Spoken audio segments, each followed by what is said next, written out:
years, we've been treated to some amazing exhibition events in sports. Some become iconic, but many fail to live up to the hype. So what are some of the most anticlimactic exhibitions? Technically, it wasn't an exhibition because it ended up being sanctioned as a pro fight, but it basically was.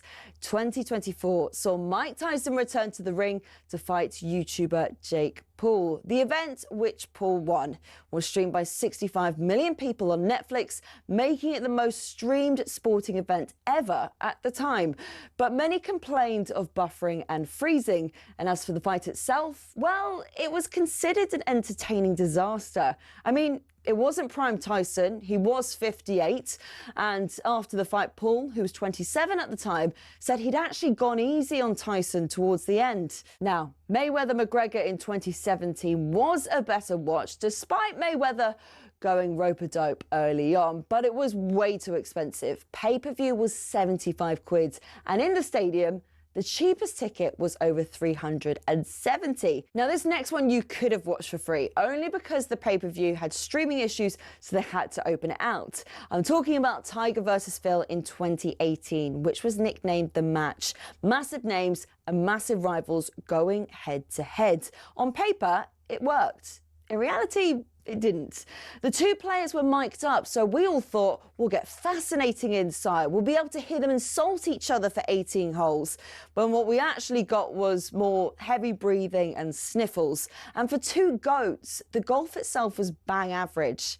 And speaking of GOATs, let's end with Messi and Ronaldo. In 2023, an exhibition between PSG and the Riyadh All-Star 11 saw them share a pitch for possibly the final time. To be fair, it was a goal fest, which PSG won 5-4, and Messi and Ronaldo both scored.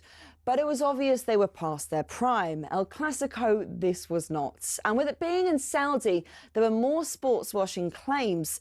So there you have it, exhibitions that have let us down. And I didn't even have time to mention the Community Shield.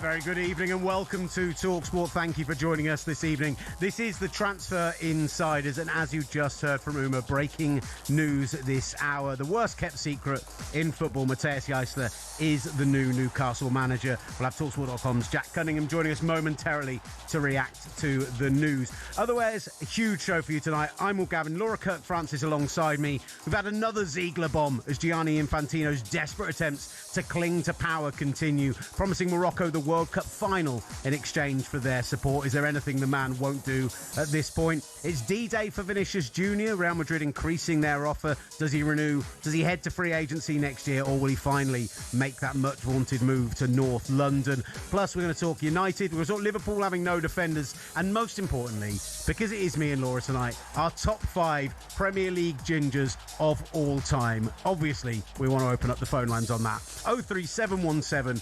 223344 is the number to call. You're listening to Transfer Insiders. This is talkSPORT. Yeah, very good evening, everyone. Welcome in. And Laura, I'm delighted. You and I have been, hanging out over the last few months in the office. We've done a few bits on talkSPORT 2 together. Finally, they unleash us together on talkSPORT. They don't know what's going to hit. No, what a mistake they've made. What a terrible, terrible mistake they've made to put two of probably the most insufferable people in the world together on talkSPORT. Oh, I've been thrown immediately under the insufferable bus by an Arsenal fan. That's an absolute disgrace. I mean, it's a good day to be an Arsenal fan as well, and it's a great day to be here to talk about transfers. Obviously, Bruno Guimaraes being done today. Is that the missing piece between Arsenal repeating the Premier League or falling by the wayside. Let's be honest, there is a chasing pack, none of whom seem to be particularly organised right now, but will Bruno Guimaraes settle the ship enough? We want to hear from you on that as well. 03717 22 3344. But Laura, before we get into any of the ginger chat or the big transfer news or anything like that, we do have some. Thank you very much. Oh, by the way, That's nice. Yeah. That's lovely. let's just address the fact. I know every presenter on air has done this today. Waking up this morning and listening to 4 straight hours of Big Al back on our airwaves, an absolutely wonderful thing. Him get the reception he got in the office as well. The great guest today. He's back on Friday morning with one of the great Premier League gingers in Ray Party Parlour. So welcome back, Al. It's a delight to hear you back on our airwaves. Let's get to some breaking news. Yes, let's, shall we? Matthias Jaissler is the new Newcastle manager. Is that giving people some renewed optimism that things could go right after a rough couple of months up in the northeast? Well, our resident Geordie in action from talkSPORT.com, Jack Cunningham, is in the studio. Jack, how are we doing, brother? Good evening, Will and Laura. How are we both doing? Well, I'm doing great. yeah, I know you are. I'm doing great. And I'm sure we're going to get onto that at some point, unfortunately. But yeah, Jaissler. Finally, I was kind of thinking we were going to get to the Liverpool game and we hadn't announced him because he has been at the training camps on Saturday. But anyway, it is done. Matthias Jaissler is the new Newcastle United manager. It's a new era after 5 years of Howe.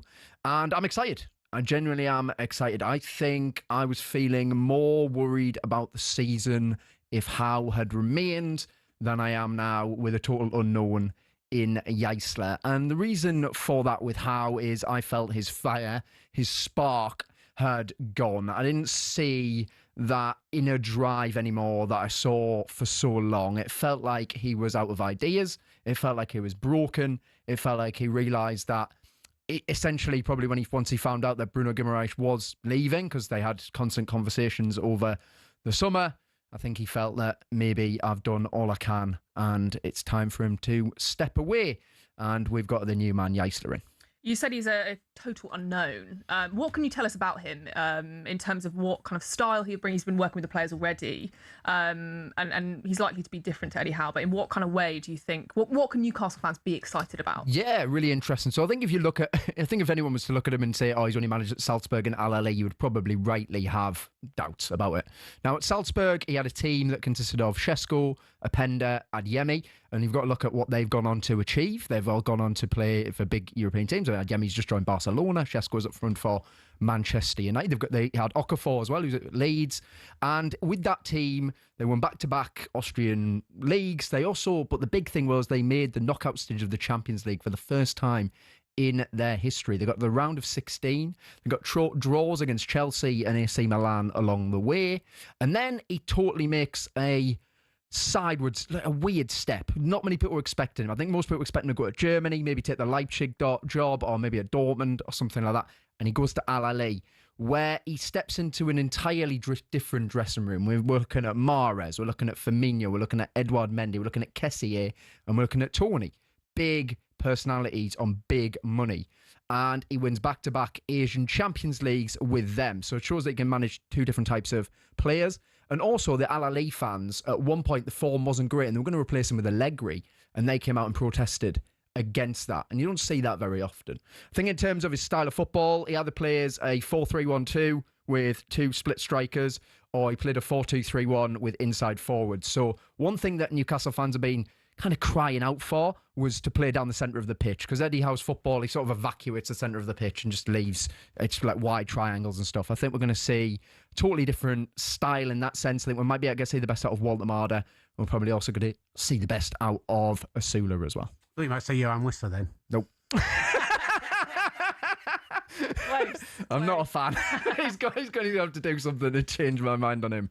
Look, as much as Jaissler is this individual who, the Football Insiders, they were expecting that he might take one of those like second-tier European jobs. Obviously not one of the big 6, big 8, but like an AC Milan level, a Borussia Dortmund, somewhere like that would be his next move. So in a way, maybe you've landed Iraola when he went to Bournemouth, that kind of level of you might have got in there ahead and been the job before the big job, right? Which could end up being brilliant for Newcastle. But is there not part of you that's still sitting here going, why is this happening in August? Why was this not done in May when maybe he could have convinced Manzambi to come? Maybe he could have been the difference between one of those big 3 players you've sold actually sticking around. It feels like things had already gone wrong in Eddie Howe and that Newcastle have dropped the ball on that. Yeah, I think you make a fair point, Will. I think I was certainly one of the ones who was saying that West Ham game should have been his big send-off. Final home game of the season. We've got St James's Park covered in flags and we say thank you for what you've done, but, it's time to move on. In the end, the club kind of convinced him to stay, and then he told them a couple of weeks ago that actually, I don't think I can do this. He wasn't happy about missing out on Manzambi. Equally, I would say a lot of the reasons that we didn't get the targets is because we got new European football, because we lost 17 games last season, lost 27 points from winning positions. I think ultimately last season was Howe's only real poor one, but it was so poor that you're looking at it and it just felt as if the ideas that he had were non-existent. And then I watched the Bristol City game, which was a pre-season friendly. We lose 4-1. And it was just the same thing over and over again. I was like, we are going down. We are absolutely going down. Now, I feel totally different. I feel re-energised. I think the squad will be re-energised. And I'm excited about what he's going to do with the new signings. And we've got a new goalkeeper. Thank the Lord. Laura, Jack is a proper football fan when he's getting that angry about a 4-1 pre-season loss. God, it's rough up there. You're in a really difficult time up there. My word. I'm almost starting to feel a little bit of pity. A little bit. Almost. A little Not bit. really. No. A tiny bit. Look, obviously, we did have the Bruno Guimaraes news out today as well, and Jack's going to join us a little later in the show on that one, and we're going to do a bit more on the transfer side of things, but we needed to react to this big manager news. Laura, if you're looking at this, what are your expectations as an outsider? Let's take Jack off the table. How do you think Newcastle are going to do this year, considering the departures, considering a new manager coming in? What is success for this team? Staying up. Is that harsh? No, that's maybe a bit harsh. I don't know. I can't help but feel like with the teams promoted this year, if you are a current Premier League team and you get relegated, then you have to have had an absolute stinker. But you're right. I think it depends how you start. Start against Liverpool, and how kind of patient the fans and the players are with a new manager who, as you say, his background is really interesting. This is a whole new challenge. He's been at club where a draw with Chelsea was to be celebrated. Then he's gone to Saudi. Now he's in the Premier League. I think it's one of those ones where you're going to have to assess at Christmas and go, right, where are we in terms of, are we scrapping for every single point, or is there actually someone who's come in to kind of steady the ship a little bit? That's what I feel like would be really successful for Newcastle. I don't mean this disrespectfully, but like a top 10, top 8 finish would be phenomenal for Newcastle, I think, given the players that you've lost this season. But I do worry that if things go sour quickly, you could be dragged into a relegation battle, especially as we're very late in the transfer window. You're not going to have time really to replace. I don't know whether this manager, obviously his experience, has the same pull for new players and things. So I think it'll be a difficult season for Newcastle, but with a new manager, you will get a little bit more of the kind of cliche new manager bounce. But I don't know. Yeah, I think that's the thing. It's the unknown, which kind of makes it exciting and also worrying. But I do think that, look, it'd gone so stale, like this, it needed something new. It needed an injection. I mean, St James's Park for that first game against Liverpool is going to be a bear pit anyway, because it's the Kevin Keegan Memorial game. Alexander Isak is back at St James's Park. It would have been obviously Howe in charge anyway, but now it's a new manager as well. And I just feel like that game, and we're probably going to talk about Liverpool later on at some point, but I feel like at that game, if you can just show something, get something from the game and something to hang my hat on, then I feel like the entire momentum around Newcastle will change. Now, the thing with St James's Park and the thing with Newcastle is, once Newcastle get momentum, and that has been proven in the past, we are a very hard team to stop, especially at home. And Yeisler's football is fast, it's aggressive, it's intense, but also against a low block, which is where he massively struggled against. He can be patient, he can break teams down. And I just feel as if he is going to have the solutions. We're going to be tactically flexible, and I'm excited. Love it. Jack, thank you so much for coming in to join us to kick off the show today. Jack will be back a little bit later in the show as we do talk Bruno Guimaraes and some of the actual transfers around Newcastle and, well, the clubs who've been fleecing them all summer long. Don't get worried, Laura, that does mean we'll get to talk some Arsenal later. You will get to be insufferable. Don't worry, that will happen. And we'll talk Vinicius Junior as well, as Real Madrid do increase their offer for the left winger. Could he still end up in North London this season? The great Ben Jacobs joins us momentarily. This is the Transfer Insiders after all, so we'll get our senior football correspondent on, and including getting his thoughts on Gianni Infantino, whose latest desperate attempt to just revive his lame duck presidency is promising Morocco that it will be the host of the 2030 World Cup final if they support him. But it's said by insiders that he is worried that Saudi Arabia has yet to endorse him, considering he's planning to send a World Cup there. So we'll get into that up next as well, here on Transfer Insiders on talkSPORT.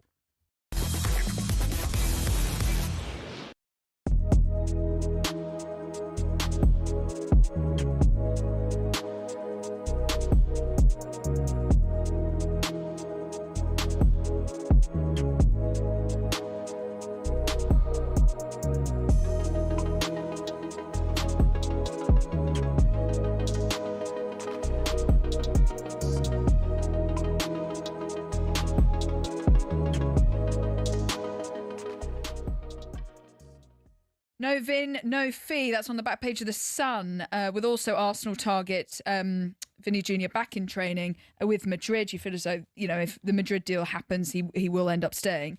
But around Bruno, they've had a deal rejected for £75 million. So do you think Gabby actually, depending on how these plan out, Arsenal might have a quiet window? Yeah, but they don't need a busy window. Just won the Premier League, and they're going to strengthen. They've lost Trossard. They brought in Zolis, who's a very good winger. If they bring in Bruno Guimaraes, I think that's enough to go again and win the Premier League anyway, even without him. But it's going to make them stronger. And I think he's a fantastic player. I don't think he should be the same fee as Tonali because of the age difference. 3 years older than Tonali. So you look at him, no sell-on value for Arsenal if they sign him. So I think 75, 80 is about right. 30 million less, okay. Just because of the age I'm looking at. Okay. Yeah. But they're not going to have... But how important is it that Arsenal do get in a midfield, especially at the start of the season, because they won't have Declan Rice? Yeah, and they've sold Norgard to Everton, so you're looking at that midfield and you're saying it's a bit light now. I think it's a fantastic player. We're just talking, me and Jeff, off air. That probably says Zubamendi, maybe you're a squad player next season. Mm. Yeah, and I think the thing is with Bruno Guimaraes that he's reportedly said that he wants to join Arsenal. So the deal will happen. So from a Newcastle perspective, get it done. Yeah. Don't let this become Alexander Isak Mark II.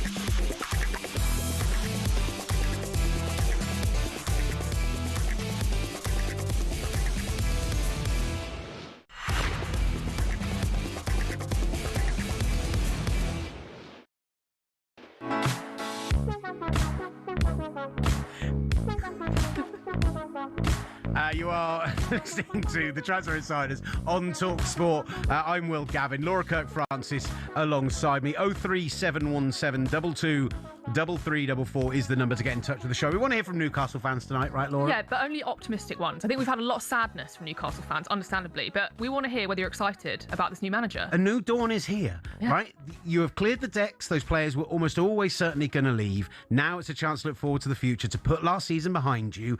Is this a time to be optimistic about Newcastle's future? It's the Geisler era. Yeah, that's a bit of a tongue tie. I'm not going to try and say that again. 03717 22 3344 is the number to get in touch with on that. We're also going to do our top 5 gingers in Premier League history, like only the pair of us can. And don't forget, live football returns this Friday night to talkSPORT. Middlesbrough, Wrexham, the Carabao Cup first round is here from 8 o'clock on Friday. So we're doing transfers now. Football is back. It feels like the World Cup only finished a blink of the eye ago. It's madness. It does, but I still feel it's too early. Do you not feel like you need a bit more of a break, Will? No, I'm ready. You're ready. I'm so ready for domestic football to be back. I am ready to watch some football. I think we've done a lot of talking about football, and then we talk about the football to talk about the football, and then we talk about the transfers. 104 matches in 6 weeks wasn't enough. Yeah, well, maybe not. I haven't really thought about the World Cup since it finished, I have to be honest. There you go. Out of sight, out of mind. There we go. Desperate to see Arsenal. Bring on the Carabao Cup. That's what I want. That's what I want to see. Right, let's get the latest roundup on the big transfer news then, and we'll get talkSPORT senior football correspondent Ben Jacobs joining us. Ben, very good evening, sir. How are you doing? Good evening. By the way, Kevin De Bruyne, Paul Scholes, John Arne Riise. Oh, you're spoiling it, Ben. You're spoiling it. Not too many, Ben, but the Kevin De Bruyne debate is the big one in the office. Does he count as an official Premier League ginger? We are going to. Of course he does, in the same way that I count as ginger. If you're strawberry blonde, you're ginger. Oh, that feels way more borderline, Ben. I don't see enough red in that beard at all. Yeah, Ben will be the judge of that. Okay, the adjudication panel is here. We'll decide who counts as ginger or not. We do have Adrian Durham on speed dial, just in case the pair of us disagree on anything as well. So he can be the deciding vote. Even from his holiday, he will join us for such an important matter. Listen, Ben, biggest news as far as transfers to the Premier League are concerned is whether or not Vinicius Jr. is going to stay at Real Madrid. D-Day talks today. What is the latest? Yeah, I think Real Madrid are confident now. So Arsenal haven't just been sitting on their laurels. They made a really strong offer. They were quite proactive, and Real have actually responded by raising the proposal, which was not the original intent. Jose Mourinho wants to keep the player. Florentino Perez has been pushing for quick clarity. And although it's true Vinny Jr. could say, I don't know what I want to do, and therefore I'm going to stay for another season and potentially even a free transfer, Perez is not prepared, according to my information anyway, to entertain that possibility. So this is either sign now or be sold, and Arsenal can do no more. They made a very competitive offer and pitch to the player. Mikel Arteta was involved, but Real have made progress today, which was always the expectation that this would come to a head by the middle of the week rather than being an August-type saga that ran on and on and on. And now Real feel they are the front runners and that Vinny Jr. wants to stay, but they are still waiting, at least at the time we are live, for the player's final decision.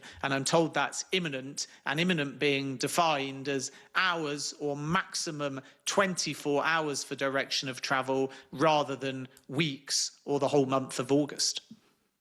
I mean, Arsenal, Ben, will be licking their wounds a little bit. As you said, they've been proactive in doing this. So it feels like there's not much more they could have done. But they will be very happy today with the Bruno Guimaraes almost confirmed 75 million. Do you get a sense that that will offset maybe the disappointment around Vinny Jr.? Yeah, I think Vinny Jr. was a dream target and one that Arsenal approached with confidence, but Real Madrid were never going to entertain formal talks until they had an answer from the player, and therefore the club-to-club part of a potential Vinny Jr. deal was always going to have to wait. And if the door opens, Arsenal will still walk through it because, as I said before, Florentino Perez is prepared to sell. So I know if Vinny extends, a lot of Arsenal fans listening will say that was always the direction of travel and Arsenal were the stalking horse. But I think it's a bit more complicated, and they've gone all in on an elite target, which shows you where this project is at. And if they fail, it won't be through lack of trying. But of course, now Real consider today's meetings very positive, and the player's in a great position, right? Because he could go to Arsenal, earn good money. He's now got improved money at Real Madrid. If he was to dig in, then he's got an existing contract as well. And all of these things are in his favour now because he's spoilt for options. With Bruno Guimaraes, a long-running saga. We have to be respectful to Newcastle. Their position is formal talks only started a few days ago. Arsenal sources and those close to the player tell me that this has been dragging on for weeks and has been advanced for at least the last 2 weeks. And now we have this agreement on a £75 million fixed fee, and Bruno Guimaraes has been given permission to undergo his Arsenal medical. But make no mistake here, this is not Guimaraes' consolation prize for Vinny Jr. This is the Newcastle captain, long-standing target, and Arsenal are going to attack the market for another wide attacker or winger. So if they don't get Vinny Jr., they will still be busy in the market. Talking of being sport for choice, Real Madrid's front line, if they bring, well, even when they bring Yan Diomande to the club as well, looks absolutely ridiculous. And it sounds like that deal is all but done. Yeah, it is done. We revealed on talkSPORT that there was basically an agreement in principle pending final details. Those final details were the add-ons, which are significant, and also Leipzig seeking a replacement. And now we can say that there is board approval from Leipzig to start formalising this deal. 125 million euros plus 15 million in add-ons. So total package, 140 million euros. And I tell you what, that might be bad news for Liverpool FC because the Bradley Barcola asking price at 170 feels steep. But now we have yet another deal for an exciting young talent at 140. And although it'd be fair to say Real have got urgency, there was a bidding war, Leipzig tend to get their price, and we're in an inflated market, it's probably a fair thing to say. I hope this isn't that contentious, that Diamande has got unbelievable elite potential, but Barcola is more of a finished product. He's a back-to-back Champions League winner. He scored 3 goals and got 1 assist at the World Cup. So I would imagine that if PSG's asking price was 170, and some say maybe closer to 150 privately, when they see this Diamande package, they might double down as Liverpool continue in talks for Bradley Barcola. And also remember, they are showing an interest in Ibrahim Mbaye as well. Just sticking with the Premier League, Ben, Crystal Palace look like they are about to potentially bring in some signings. Tomiyasu being linked. What do you know about Tomiyasu? He's had a difficult time since he left Arsenal. Obviously, injury played, a handful of appearances at Ajax, but possibly on his way to Crystal Palace. Yeah, so personal terms are being finalised here. They're not done yet. But in advance of those terms, Tomiyasu has passed a medical and maybe more importantly was on trial at Crystal Palace. So they've seen quite a lot of him. And the signs are that this deal will get over the line. And then really interestingly, you've got the ex-Brighton player Solly March. And some reports have suggested today that Crystal Palace are taking a look there. I'm not so sure that Palace fans will be particularly enamoured about signing a former Brighton player, but he's available at value with lots of Premier League experience. At the moment, I'm getting mixed messages as to whether this is or isn't going to get over the line. So it's fair to say that Palace have taken a look, but there's no guarantee that March joins, whereas there's a very high percentage that Tomiyasu is a new Crystal Palace player. And look, Ben, you have been right at the front of this curve with the Gianni Infantino news throughout the summer, breaking a huge amount of the news around what happened with Donald Trump calling them around the red card and everything else. And yet today, this saga seems to continue. His attempt to cling on to power takes a new turn, and supposedly he's offering Morocco the World Cup final in exchange for their support. Yeah, so sources close to the Moroccan Football Federation and within Europe all confirm that verbally Infantino has basically said Morocco should host the World Cup final in a brand new stadium in Casablanca that I believe will be the world's biggest stadium with a capacity of 115,000. And yet Spain feel, much like America did in the last World Cup, that they're first in line for this centenary World Cup. And the organising committee within Spain would like to send the World Cup final to the Bernabeu and maybe feel their position is stronger now because they will have the defending World Cup champions heading into the 2030 World Cup. What we sort of find generally as an unwritten rule is that when you have co-hosts, and we don't have that much experience of it, the federation and the country that has put the most resources and hosts the most games feels most entitled because they're giving a big commitment to host a World Cup final. And we still need to establish things like the schedule, how many matches in each country. Gianni Infantino is sending single games for the centenary edition to South America as well. So it's all quite complicated. But I think the feeling and the reaction within senior people in UEFA in particular is once again, this is not Gianni Infantino's World Cup final to give to Morocco. It needs a due process. And that could really only come much closer to the World Cup itself. Because remember, with America, even though it was known the World Cup final would likely be within America as opposed to Canada or Mexico, we didn't get confirmation it was specifically going to New York, New Jersey until about a year out, because Dallas were also pitching for it as well. So this could backfire for Gianni Infantino. More broadly, we should say two things. Those close to the president are not confirming that they formally made any World Cup final offers to Morocco or elsewhere. And two, Infantino is in Morocco at the moment, in Rabat, holding these kind of crisis meetings as he tries to align the FIFA leadership in the hope that despite some really fierce statements against him from Kevin Lamore, COO via Associated Press, from Matthias Grafstrom, the Secretary General, Infantino's number 2, in a memo to FIFA staff, these are bad looks for Infantino, and he's trying to align everyone now behind kind of FIFA and a way forwards under his leadership. If he can't, and if he doesn't have the majority of votes, which would be 106, then Infantino's in big trouble. But at the moment, he's kind of internally campaigning and holding crisis talks and trying to get federations to come out in his favour in the hope, basically, that he can lock down this next election. But I have to say, the signs at the moment are he is in big, big trouble. Brilliant stuff from you. As always, the great Ben Jacobs joining us, talkSPORT senior football correspondent. What do you make of the latest Gianni Infantino news? Trying to buy his way back into the presidency by offering the World Cup final to Africa. Saudi Arabia conspicuous in their silence, supposedly one of his biggest backers. He's given them the World Cup in 2034, and yet they are yet to come out in support for him. Is Infantino done? 03717 223344 is the number to call. We'll get some Newcastle fans on, Laura, after this. The optimists are in the chat. They are getting in touch on text. They are on the phones, 03717 223344. So we'll take some Newcastle calls up next here on the Transfer Insiders.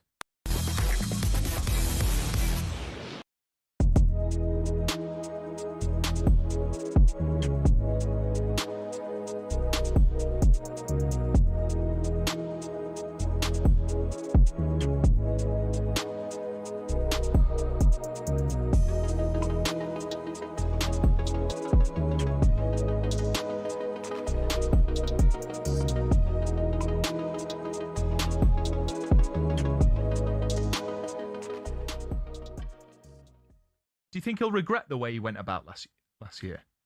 Well, he should, in my opinion. I'm his biggest fan, right? Someone who scores 40 goals a season from right wing, not centre forward. People know him inside out. He can beat you both sides, so you can't stop him. To do that 8 years on the bounce, then he starts the season off, and he had 3 goes.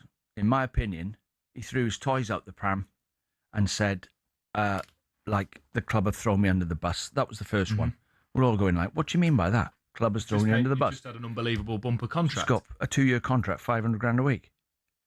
And then, again, he got left out again, and he had another go.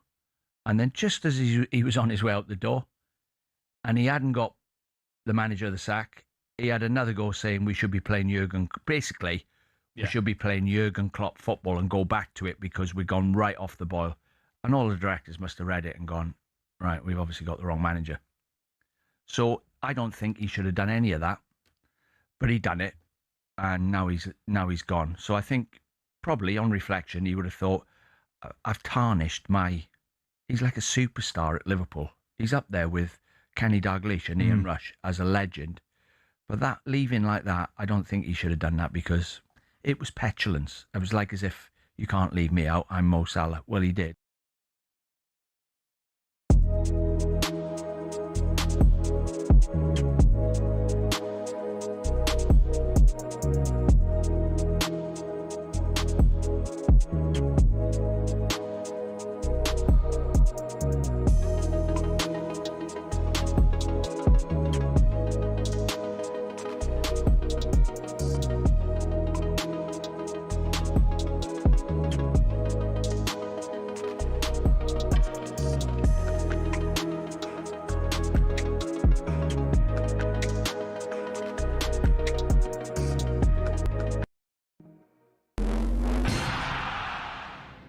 Cricket balls are red, baseballs are white, American footballs are brown, and tennis balls are yellow. We don't even think about it really, but the story behind the tennis ball is actually quite interesting and even involves Sir David Attenborough. I know, here's the tale.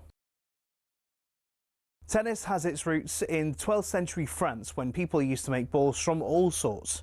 Cork, wool, chalk, animal fur and even human hair. Uniformity was found centuries later when people started making balls out of something called vulcanized rubber, invented in the US. But the balls kept on breaking, so a British lawyer, who also loved tennis, suggested they put a flannel covering on the outside, and thus the tennis ball as we know it was born. One problem, it was either white or black. And when the controller of BBC Two, Sir David Attenborough, decided Wimbledon would be shown in colour on the BBC in 1967, no one could actually see the balls on telly. So the International Tennis Federation went away and created a new colour called Optic Yellow, which would show up without the need for a 4K LED display. Not that anyone had that in the 1960s, of course. Since then, all tennis balls have been covered in that material and have their trademark colour for that exact reason. Amateur tennis players and dogs worldwide are forever grateful. You could say the ITF aced it.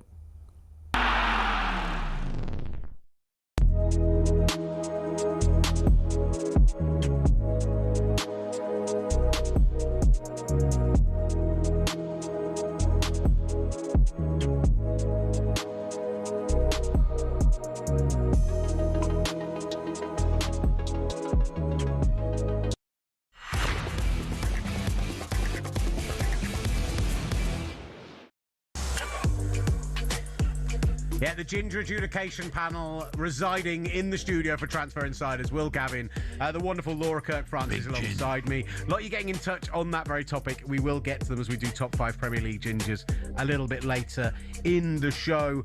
But first, let's hear from Ray, a 2 fan, says, guys, a top 8 to 10 finish would be amazing with the players we have lost. Those players struggled to get us to 12th last season. We have had Spurs pants down for Tonali. 75 million for a player nudging 29 with no pace whatsoever is a no-brainer. Oh, Ray, that sounds a little bit bitter. It really does. If Bruno turns around now and goes, actually, I'll stay at Newcastle, you would welcome him with open arms. You would not be saying he's nudging 29 with no pace whatsoever. I'm sure I heard someone earlier today on talkSPORT say he's 75 million for a player whose only attribute is falling over on the edge of the box. Jack Cunningham is a young man, but he also claims that Bruno Guimaraes is the best player he's ever seen in the black and white. So... I fully support this view now. He's the best player I've ever seen at Newcastle, bar none. The Insufferables are back. Let's go to the phones. 03 71722 3344. Let's go to a Ray first, Newcastle fan. Ray, very good evening to you. How are you doing? How excited are you for the Eisler era? Evening, Ray. I'm great, guys. Can I just say one thing? That text message is me. Oh, Ray. Okay, Ray. Yeah, and if Bruno Guimaraes said, I don't want to go anymore, I would say, no, thank you. You've made your choice. You can go. I also said when all this first came out, if he did stay, he should be stripped of the captaincy because he's clearly not 100% committed to the club. One of his biggest attributes is falling over on the edge of the box. He has no pace at all. He loses the ball continually. He can't chase back to get the ball. All the chest thumping and the badge kissing and all that, they do that whatever club they play at. Ray, would you be saying this? Would you be saying this a couple of months ago when he was given everything for Newcastle? He was in tears after the Carabao Cup final. It does sound like now that he is out the door, you may be changing your opinion of him, no? Well, the whole situation at Newcastle United's changed since they won that Carabao Cup. Everything started to go downhill since that day. Eddie Howe should, for me and for a lot of people up here, Eddie Howe should have gone after the second derby defeat to Sunderland last season. That was our worst result of the season. That outweighed the absolute drubbing we got at Barcelona. That defeat against Sunderland should have been the end of the road for Eddie Howe. Ray, he'd gone stale at the club. I'm delighted about this new guy. Yeah, let's keep it positive. Are you excited? It sounds like you're kind of ready to get excited, yeah. I'm over the moon about him coming in. A young guy with fresh, modern ideas who likes to play fast-paced, attacking football. And you know what that brings me back to? Kevin Keegan. When Kevin Keegan came as a manager, high-paced, attacking football, which is, I'm 60 years old now, and that's the best football. Those entertainers is the best football I've ever seen at St James's Park in my entire life. It took a little while to drag some positivity out of Ray, but we got there eventually with him, didn't we? Let's go to Alex, also Newcastle fan, 03717 223344. Alex, are you feeling the positive vibes for Eisler? Yeah, 100%. I think, I think someone mentioned before about how stale it had gone, and that was the case last season. I agree with Ray in the sense that Eddie Howe probably could have gone after the second derby defeat. And it's felt stale for a while, and that's the players, the manager, and everything. So I don't understand after a 12th place finish how there's any fan really that can't be going into next season with a bit of optimism. We've still got time in the window. We've signed players. I think we needed to address our goalkeeping department, and we did that. And yeah, I'm very optimistic for the season ahead. What do you think would be a kind of realistic finish, and where would be a sort of stretch target for Newcastle if we fast forward to the end of this season, and you're looking back and going, yeah, that was a really successful season? What does that look like for you guys? I do sort of agree. The top 8, top 10 sort of finish, I think, would be a good season for us. I do just think, so I'm excited about this Yzler coming in, but we do have a tough start. And what I don't want is to get off to a bit of a tough start in terms of results and fans getting on his back. I think we need to give the new manager time. We need to give the new players time because we've already signed a few new players and we're going to have to sign some more. So I think we do need to have a bit of patience. But I think top 8, top 10 finish would be a good season. But I do think sort of with everything that's gone on, the expectation from outsiders maybe lowered a little bit, and I think that'll probably work in our favour. I think you hear these sort of conversations about could they be in a relegation fight, could they, be struggling at the bottom end of the table. And I think it was the opposite almost the past few seasons because we got in the Champions League twice, because we'd won a trophy. There were some people putting us in conversations for consistently being in the Champions League, and I think those expectations were a bit unrealistic, really. I know we're encouraging Newcastle fans to come on and be enthusiastic, right? We do want positivity.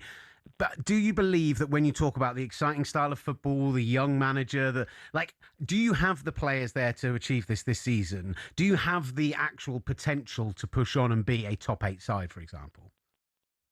I think if you look at it right now, you'd probably say no. In terms of the players that we've lost and currently who we've brought in, it's, at least to me anyway, quite unknown profiles. Sean Sturz looked really good in pre-season. Alaji Bamba looks like the sort of player that we've needed. And obviously Hornicek coming in to be as number 1, hopefully. So I think it sort of feels like a wait and see because we've sort of gone down the younger route in terms of his incoming so far. But what I will say is, and I would never sort of turn against Bruno. I think I understand him wanting his move. I do think the previous caller saying that he lacked pace and was unable to get back is a fair point. I think there was a few times last season, quite a lot of games where we looked overrun in midfield.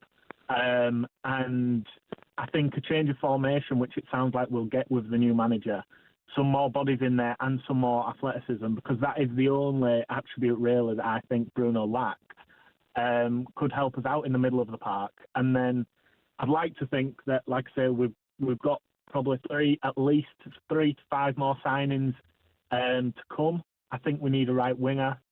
We need we need a Bruno replacement. We need a versatile fullback and probably a centre-half. Look, great call. Really appreciate it, Alex. 03717 223344. We love hearing from you. Plenty of Newcastle fans getting in touch on that number.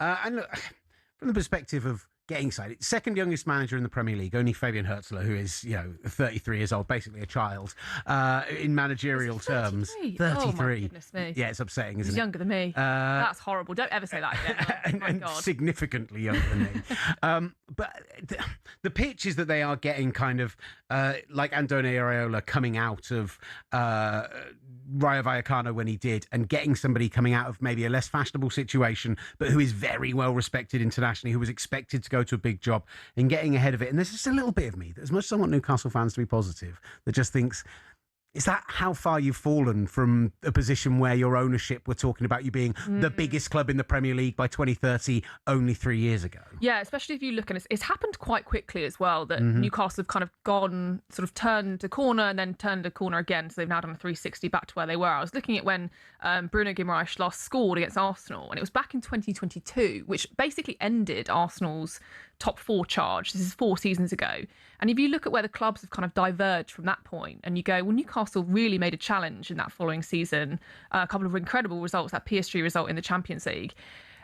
I want to give this kind of manager a chance in the Premier League, because I think it's really important that we have, again, young talent coming through. But it doesn't excite, and I respect to the Newcastle fans who are going, yeah, I'm looking forward to it. I think for me, we have to have a clean slate here. We have to basically go, as has been the word stale, I'd say it's gone rotten at Newcastle over the past season. at the moment, you're just like, anything new is good, change is good in this scenario.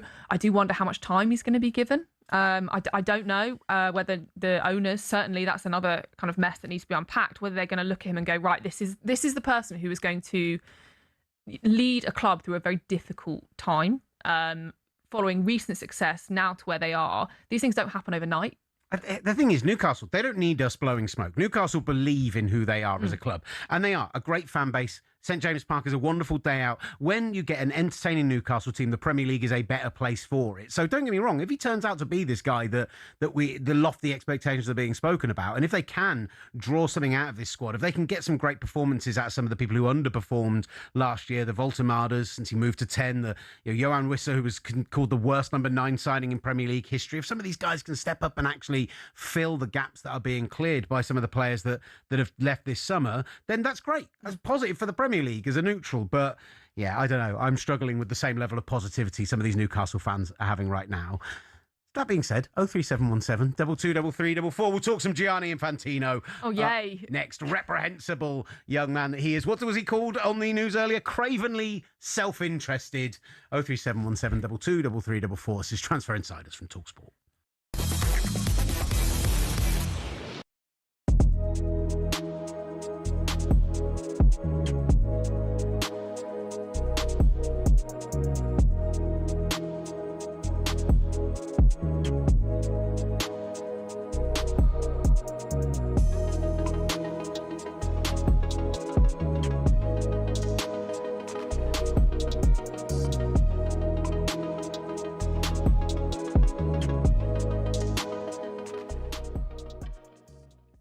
I speak to people here and there, good sources. Mm-hmm.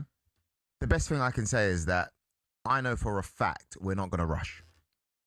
The window doesn't close until the beginning of September, end of August, beginning of September. We've got a lot of time to make decisions. And on top of that, we're not like other teams who desperately have to strengthen and anyone's better than their current team. If somebody comes into our team, they have to be the right personnel, the right players on the pitch, and they have to fit the vision of Arsenal Football Club. We haven't spent 7-8 years building this squad for anyone to come in and for it to be some kind of joke. So the likes of Bruno, great attitude. He can play, Mikel likes him versatile. He can play as a 6, he can play as an 8. He can play as a 10 if you really want him to as well. His creativity is very underrated, Joel. Exactly. And we all know what it gets like. When you're Arsenal Football Club, you're in every single competition, guys. Just to remind everybody, we only, didn't play 2 games out of the possible. All of the games that you could have played last season, we only didn't play 2 games. What games were they? Do you know? It would be the League Cup final. Oh no, you played that. You're wrong. That. You're wrong. Don't worry, Ollie. I'll correct. Go on. Yeah, go on. Semi-final of the FA Cup. And the final of the FA Cup. Yeah, cool. Okay. So that means that even if you've got 2 10s, Eze and Odegaard and how great they are, sometimes you need more players.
Talking ginger footballers on the show today, because for those of you watching on the talkSPORT YouTube channel or on your smart TVs, as you well should be, you may have noticed that myself, Gavin, and the great Laura Kirk-Francis alongside me are both flame-headed. I'm not going to go further down that descriptor. Yeah, easy, brother. It was about to get weird. I'm not going to lie. Some great footballers from Premier League history can claim to be red-headed. Musically, not the strongest. It's not roster. great. No. It's basically Ed Sheeran. I think we can claim Florence and the Machine. Yeah, we'll have her. Yeah, Simply Red. I don't know. Get Mick Hucknall out of my ears right now. Right. A bit of Spice Girls wouldn't go amiss, or even Jerry Halliwell's single when she had a solo career. That was great. Big fan of the Jerry Halliwell solo stuff. Absolutely. Scream if you want to go faster. Honestly, one of the best songs ever made. Absolute banger. Let's talk a little bit Gianni Infantino. You can keep getting in touch with the show. 03717 22 3344 is the number to call. FIFA have now, since we last referred to this, released a statement claiming that Gianni Infantino has not promised the 2026 World Cup final to Morocco. It is false and misleading to claim the FIFA president has made any promise in relation to hosting the FIFA World Cup 2030 final. A decision will be made by FIFA in due course. However, multiple, and I had multiple being underlined, Royal Moroccan Football Federation sources have confirmed to talkSPORT that talks with Infantino over staging the World Cup final in Casablanca have taken place. This is the news this afternoon that another move from the lame duck FIFA president Gianni Infantino to try and save his skin has happened, in that he has promised Morocco to host the 2030 World Cup final in return for its support. Also coming from the great Martin Ziegler, who has just dropped bomb after bomb on this one, is said by insiders that there is worry that Saudi Arabia have been conspicuous in their silence so far. One of his great supporters, the 2034 World Cup hosts, are yet to speak out in support for Gianni Infantino. And listen, there's a little part of me that's really disappointed in the way this is happening, because actually I love the idea of the World Cup final in Morocco. That new stadium looks spectacular. 115,000 people. It'll be the second final held on the African continent. I'm not hugely keen on a World Cup that's held across 6 countries, but if you're going to do it, let's have this beautiful new stadium. Let's take it to a country who have really ascended in the world football ranks over the last decade or so. I think that's a really wonderful idea in theory. But this ruined it. Absolutely tainted by this reprehensible joke of a situation. Reprehensible, nice. Going to tick that one off my list. Yeah, reprehensible, deplorable, heinous, odious, and one that I don't know how to pronounce, but I'm just going to go with full confidence. Flagitious. Yeah, not a word I've ever used, but there we go. I find every step that Gianni Infantino has made over the past 3 months it's just astonishing. When you think it's stopped, when you think it's sort of leveled off a bit, and we might not hear something for a couple of days, it levels up in terms of quite how shockingly brazen it all is. Like, this is just you can have the World Cup final if you vote for me. Like, what? What are we doing? What I understand is that Gianni Infantino has built an entire recent career off this, right? Expanding the Club World Cup, moving to 48 teams in the World Cup, saying he's going to push to 64 teams. He truly was in a position when we were coming out of the World Cup and the mess that it was with the Balogun red card, with the ticket pricing issues, with them refusing to get involved in anything that the Trump organisation were doing with visas. The way they treated the Iranian team. And I know he claims that has something to do with him, but... come on. FIFA absolutely could have got involved in all those situations, considering every other nation that's hosted a World Cup since 2002 has had to literally write in special laws to make sure those people can all enter the country. We've literally held World Cups in police states in Qatar and Russia, and yet we can't put together a World Cup in North America and Central America that's going to work. And that's down to Gianni Infantino. But I thought that because he'd won over all of these smaller nations by promising them the extra funding, you don't get stories like Cape Verde without that extra funding that's come in from expanding the World Cup, from expanding the Club World Cup. I thought he was just going to be completely untouchable. He was going to have 150 votes from those nations, and he was going to be completely, nobody was going to come anywhere near him. They probably wouldn't even stand against him. And somehow he has completely and utterly tanked it. And honestly, as I watch him just completely fall apart, it is a chef's kiss of a moment, as long as we get that final payoff that he is no longer the president. He's resigned. Can I share some devastating news about Gianni Infantino, which is very relevant to tonight's show?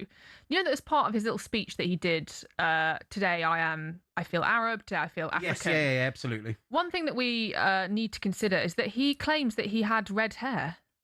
He's a former ginger. I don't think I can. I think we might have to tank the rest of the show. Turn this whole thing off. Turn this off. So he basically said, as part of this little speech, after he'd done his whole "I'm not disabled, I'm not really a migrant worker," yada yada yada. But I feel like them because I know what it means to be discriminated against. As a child at school, I was bullied because I had red hair and how do you call them? Freckles. Big ginge. I know, right? It's absolutely horrendous. That's absolutely horrendous. That's the worst news I've heard about Infantino. The biggest ginger of all. Oh my goodness me! When people say that gingers don't have souls, this is why. Yeah, that's he's the poster child for this nonsense. I do have a soul, and that has hurt my soul deep, deep down. So we'd love to hear from you on Gianni Infantino, 03717 223344. Just when you think the man can't get any more craven, yet another story comes out about a way he is desperately trying to cling to power. I know that it's going to be Max Scott and Jermaine Pennant, by the way, on the Sports Bar later. I'm sure they're going to go hard after this as well. But this Infantino story is absolutely astonishing that yet again we are getting more news that he just finds new ways to lower the bar for what. I mean, we're talking about a guy that replaced Sepp Blatter, and in his first press conference after replacing Sepp Blatter said he understands how the organisation is perceived internationally and that he is going to do everything he can to repair that reputation. Yeah. And somehow I'd love to have Sepp Blatter back in charge of FIFA right now. Right, when we're begging for Sepp to come back. It's also, I think, so much of this, given that Martin Ziegler has kind of basically lifted the lid on it, you worry about what is actually going on if Martin Ziegler didn't drop these. Like, do we all just kind of find out in a few years' time that Morocco have got the final because Infantino has effectively given them what is a bribe? It's just remarkable what is happening, and it's incredible that we do get to see essentially fraud out in the open, right in front of us as we watch. What a guy. What a ginger. I cannot believe he's a ginger. 03717 223344 is the number to call if you want to get in touch on this one. We are also convening the Ginger Adjudication Panel. We are going to be picking later in the show our top 5 Premier League gingers of all time. A lot of you have got in touch on this topic, on the text. You can get us on WhatsApp. That's 03717 223344. You can text 81089. Tony and Devon, loving the show, says, "Hi guys, it's not redhead or gingers, it's auburn in colour." Now, I've got to tell you, Tony, I don't know if you're a ginger. Both Laura and I have agreed on this.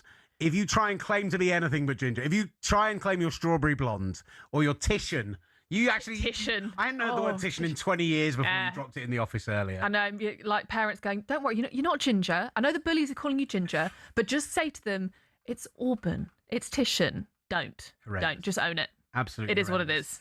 So a bunch of you getting in touch on this topic as well. Look how red KDB goes in the sun. Of course he's ginger, says Ben on text. Someone asked if Wes Brown is ginger, 772. Absolutely. Yes. Very much one that is consideration for the top 5 Premier League gingers. And a lot of you getting in touch on the conversation of Bruno Guimaraes to Arsenal as well. Bruno is going to come and bite the tune on the backside. Mark my words, up the Gunners, says Chad. Chad, a great name on the WhatsApp as well, as the Insufferables continue to be insufferable. And apparently we haven't even started yet, Will. We haven't started. We're just getting warmed up. Just getting warmed up into this show. It's only been an hour. We haven't even started. We haven't got your thoughts yet on the Bruno Guimaraes situation, so we will do that in the next hour as well. And just so you're aware, a little bit of other little bit breaking news from those who are chronically online, like Laura alongside me. Vinicius Jr. has deleted his Instagram. 0 posts on there. You can still hit the link. He's still got his 63.9 million followers, but he has deleted his Instagram. Laura, as someone who's chronically online, you know what that means in the modern era. Is that meaning it's going to turn up in red and white in the not too distant I need to check for myself first. Hang on a second here. Refusing to believe me. What does that... I've got it here on my laptop. Look, Laura, it's there. It's right there. But he's got a story up. Very strange. Well, all what does that mean for his image rights? Have been deleted. His profile picture has been deleted. Is this because he's announcing Real Madrid and he's going to do a big announcement, or could it be even something bigger? This is the modern era. This is the way that players announce things now. Arsenal fans, I'm saying it. Get excited. Deleting Instagram is the new, making a sneaky announcement via your agent. I'm having it. 03717 223344. This is Transfer Insiders on talkSPORT.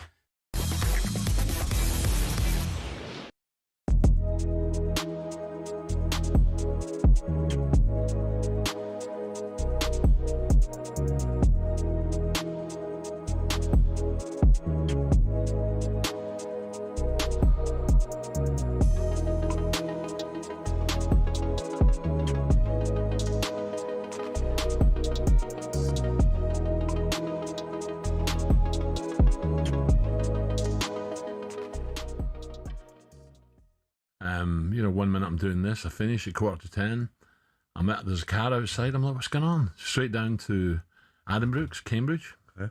And a few hours later, wallop, they open me up and stick a new liver in there. So I did have cancer on my liver. Did you? And we suspected that for months, to be honest. But they didn't want to go in and touch it and shake it up in case you could make it spread, you know. But anyway, they decided that, first of all, they said the perfect match came in, or else I might still be waiting. Yes. And people who know what I'm talking about, who are on the list, you can wait 18 months. You can go down there, get ready to have the op, and they say it's not quite right. Go away, come back. We'll phone you later, maybe in a few weeks, and it can be murder. It can be terrible. But I was so lucky. I went down there and they said, we've got one and it looks perfect, so we're going to do it now. I'm like, what? You know what I mean? So they eject you all over, and you think you have to sign a few forms. Of course, yeah, of course. And you get carried in there, and it's like, goodbye, everyone. Yeah. That's how bad it was. I thought, see you later. Yeah. Just it's a massive Wife's operation. in tears, and it's horrible. But you knew though, didn't you, Al? Before that, you knew. You know, when you were on air here and you felt dizzy and you had to come off, you knew something was. Well, that was the stage where I had to get it done, or it was see you later. Yeah. And I didn't realise it was that extreme, but it was. They told me, said another couple of weeks you were gone.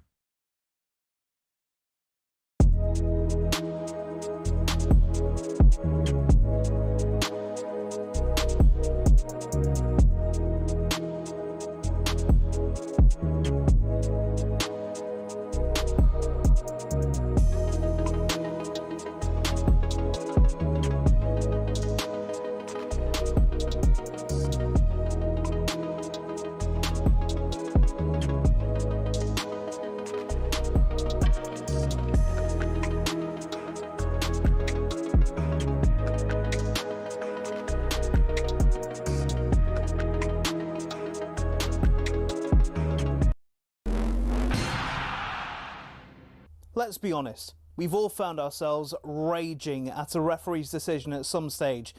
This feel familiar? That is an absolutely shocking decision. They've got a case in that it was a bad decision. It's such a poor decision. Yeah, I think he's just made a bad decision in that instance. But what does it take to get to the very top of football refereeing? Every referee starts with their county FA. It's a simple training course and you can take it as soon as you hit your 14th birthday. Once you've done that, you have to go through at least 11 hours of face-to-face training. You'll then graduate as a Level 7 official, which means you can take charge of county-level games. But hold your horses, there's still a long way to go to get to the Premier League. Your next step is to spend a year each at Levels 6, 5 and 4. This covers the top of the amateur game. Only at Level 3 do you start doing Northern Counties or Isthmian League level games, for example. If you've done this all quickly, you can reach Level 2 and ref your first National League match after, I don't know, 6 years? After getting enough experience at that level, you can apply to be a referee in the EFL. There's an interview, people watching you do games, and then, if the EFL are happy, you'll be granted a Level 1 licence to ref in games in League 2 and above. Now, they don't just say on you go to the Premier League, you have to work your way up through the divisions. Only after years of hard work and refereeing on cold Tuesday nights in Stoke can you be considered to do matches in some of Europe's very best stadiums. Now, who was the youngest to reach the very top? It was actually Michael Oliver. He reffed his first Premier League match in 2010 at the tender age of just 25. So if you want to follow in his footsteps, crack on. It'll only take you roughly a decade, thousands of hours of work and an incredibly thick skin. In total, there are 37,000 registered referees across England, but the PGMOL has only deemed 21 good enough for the top flight. That means there's not even a 1 in 1,000 chance you'll even make it in. Obviously, referees can make mistakes, but when you think about it, having a go at them is kind of like slating a brain surgeon.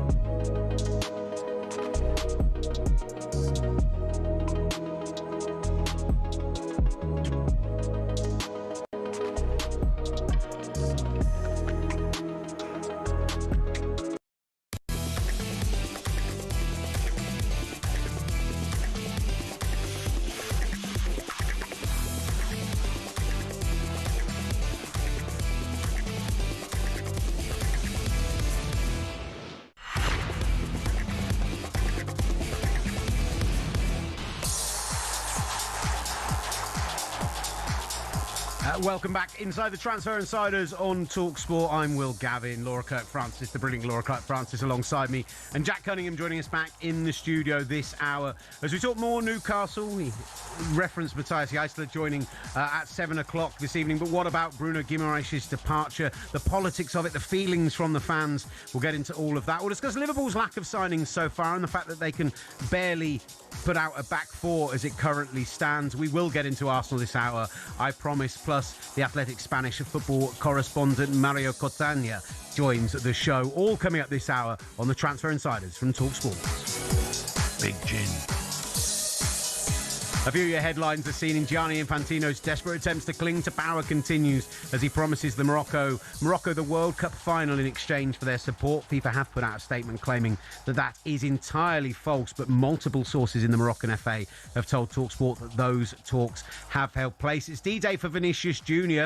Real Madrid have increased their offer. Does he renew? Does he await free agency in a year's time, or will he be sold? Well, he has now wiped his Instagram entirely. Plus, Tomiyasu to Crystal Palace. We talked about that in the first hour. And, of course, Bruno Guimaraes, 75 million to Arsenal is all but a done deal. Laura, on that very topic, this text in from Paddy, a Newcastle fan. I'm gutted about Bruno, but I'll be booing him on his return. Claimed he wanted to be a club legend. To me, he's as much of a rat as Isak. Couldn't wait to jump. What are you making of that? Oh, I mean, look, I think given where Newcastle are and their departures already this summer, I can completely understand this kind of sentiment that you would want your captain, your talisman, to kind of be the person who goes, right, we're in a difficult time. I'm going to stay. I'm going to bed in. I don't think you can be that angry with him, though, for seeking what is a step up to Arsenal and joining an Arsenal side who are in ascendancy rather than Newcastle. So, look, I'm a petty, vindictive individual, like you know. I like to boo players. It's my favourite thing about it. Yeah, I like to boo players when they leave Arsenal. I do think, though, we have heard differing opinions on this. We had a couple of callers earlier who said, you know, they understand where Bruno's coming from. So, look, I think it's very raw. I think it's in that situation where you go, the club talisman who we've shown a lot of love for, who's also shown a lot of love for Newcastle. I think, you know, there's been lots of footage of him in tears and talking about how much it's meant to him to play for Newcastle. When that leaves, you go, what was all that? Was that for nothing? You know, was the person who we showed so much love to didn't feel the same? But ultimately, this is the game that we play in. He is moving to win bigger trophies, ideally, and I don't know if you can be angry with him, but I can understand Newcastle fans who are hurting from a summer of, you know, maybe difficult departures after a difficult season, why this would be salt in the wound, really. And also going to Arsenal, there's a kind of faux rivalry between Arsenal and... Is there? Yeah, it's kind of been bubbling for a couple of years. Jack, I don't know what you think about that. It's a kind of, we've been trying to forge this rivalry, and I think it's off the back of Newcastle bullying Arsenal for a couple of seasons and it kind of flipping on its head recently. I don't know what you think. Yeah, there has been. There's a bit of something between the clubs. There is something there. I think it all started with the game when Arsenal went to Spurs and lost 3-0. They then rocked up to St James's Park. Got beat. And we kind of battered them, bullied them all game, 1-2-0. And then Arteta seemed to have this weird thing where he just couldn't win at St James's Park. And that's why I thought last season when you did win, when Gabriel scored that last minute winner, I thought that was a big thing for them winning the title, because I think that it was almost like getting over a mental block of being able to win at St James's Park. Yeah, it's a weird thing with Newcastle and Arsenal. There's been quite a lot of, like weird games. I mean, there was a match when Arsenal were going for the league. We rocked up, we played the dirtiest 0-0. The game was in play for about 20 minutes. I absolutely loved every minute of it. And then we had the 1-0 where the ball was in play on the far side. Sure it was. Willock put the cross in. Joelinton didn't foul Gabriel, and then Gordon tapped it in. And Bruno, of course, well, he actually should have been sent off, actually, because he elbowed Jorginho. But good tackle, though. Jorginho's head was in the way. Yeah, exactly. One thing I will say is that I'm going to have to do some damage control on quite a lot of my social media, because there's quite a lot of Bruno G slander, I think, from previous seasons, calling him a dirty player, calling him, saying referee Newcastle differently. What do you think the kind of fan sentiment will be around Bruno leaving? Like we've just heard from someone. Can I just tell you the rest of what Paddy said? Oh, sorry, please, yeah. Just so he says hiring a super agent to get him out of Newcastle was another point against him. He says Gordon is the only player who left Newcastle correctly. He said, I hope he stands on an upside down plug the day he moves into his new London mansion. Oof. It's petty. It's as petty as it comes. Are you sending off Bruno Guimaraes with a little bit more kind of goodwill? So I don't think it's like Isak, because I think Isak is another level of like hated player. Like he's up there with Michael Owen. Yeah, but I mean, Newcastle promised him he was going to get a move and then try. Well, no, Newcastle promised him a new contract initially and then didn't give him a new contract. That's where the issues all start. But that's Paul Mitchell. That's another thing entirely. With Bruno, we have a situation whereby I think he's tarnished his legacy, because you go back to the Carabao Cup final where he's in tears. That is genuine. I don't think he's lying. And he is saying that he wants to put his name in the club's history, and by winning that trophy, he sort of does. However, then we come to this summer and he hires a super agent to make his move happen. He then turns up to the training a little bit late as well. I mean, that's not the end of the world. So you could sort of go, okay, there's not too much in it. I haven't really liked the way the media speculation's gone about it all summer. We've had, it's got kind of odds being played out in the media. I don't really like that. That always comes out from the agent side of it. But I think the big thing, and the way I think it is tarnished his legacy, is he is the captain of Newcastle United. He is the skipper. We've had one bad season out of the last three, realistically. We had one where we finished 7th and didn't get European football, but that wasn't a bad season. This is the first bad season. Yes, Tonali and Gordon have gone. I would like someone who is meant to think himself as a Geordie, and someone who considers himself a big Newcastle legend would say, okay, I can see the club's in a bit of a problem here. I'll stay for one more year. And I think that would have been fair. I think we could have got one more year out of Bruno. He would have been 29 next summer, and then we could have agreed a deal where he goes for less money to let him go and carry on his career. Now, equally, I see the point of he's 28, and this is a big opportunity to go to Arsenal and win trophies. But I don't think with Bruno he's going to lose any legs. He's got no legs anyway. He covers every blade of grass very slowly. That is what he does. He covers every blade of grass slowly. So I think when you come to next summer, I still think you would have had the big clubs in for him. So that's my thing. I think that tarnishes his legacy a little bit, because just feel as if when we're in a really sticky situation and the manager's gone and there's a new era starting at Newcastle United, you'd really love your skipper who's brought his kids up as Geordies and sort of pretended it, like made himself a Geordie as well.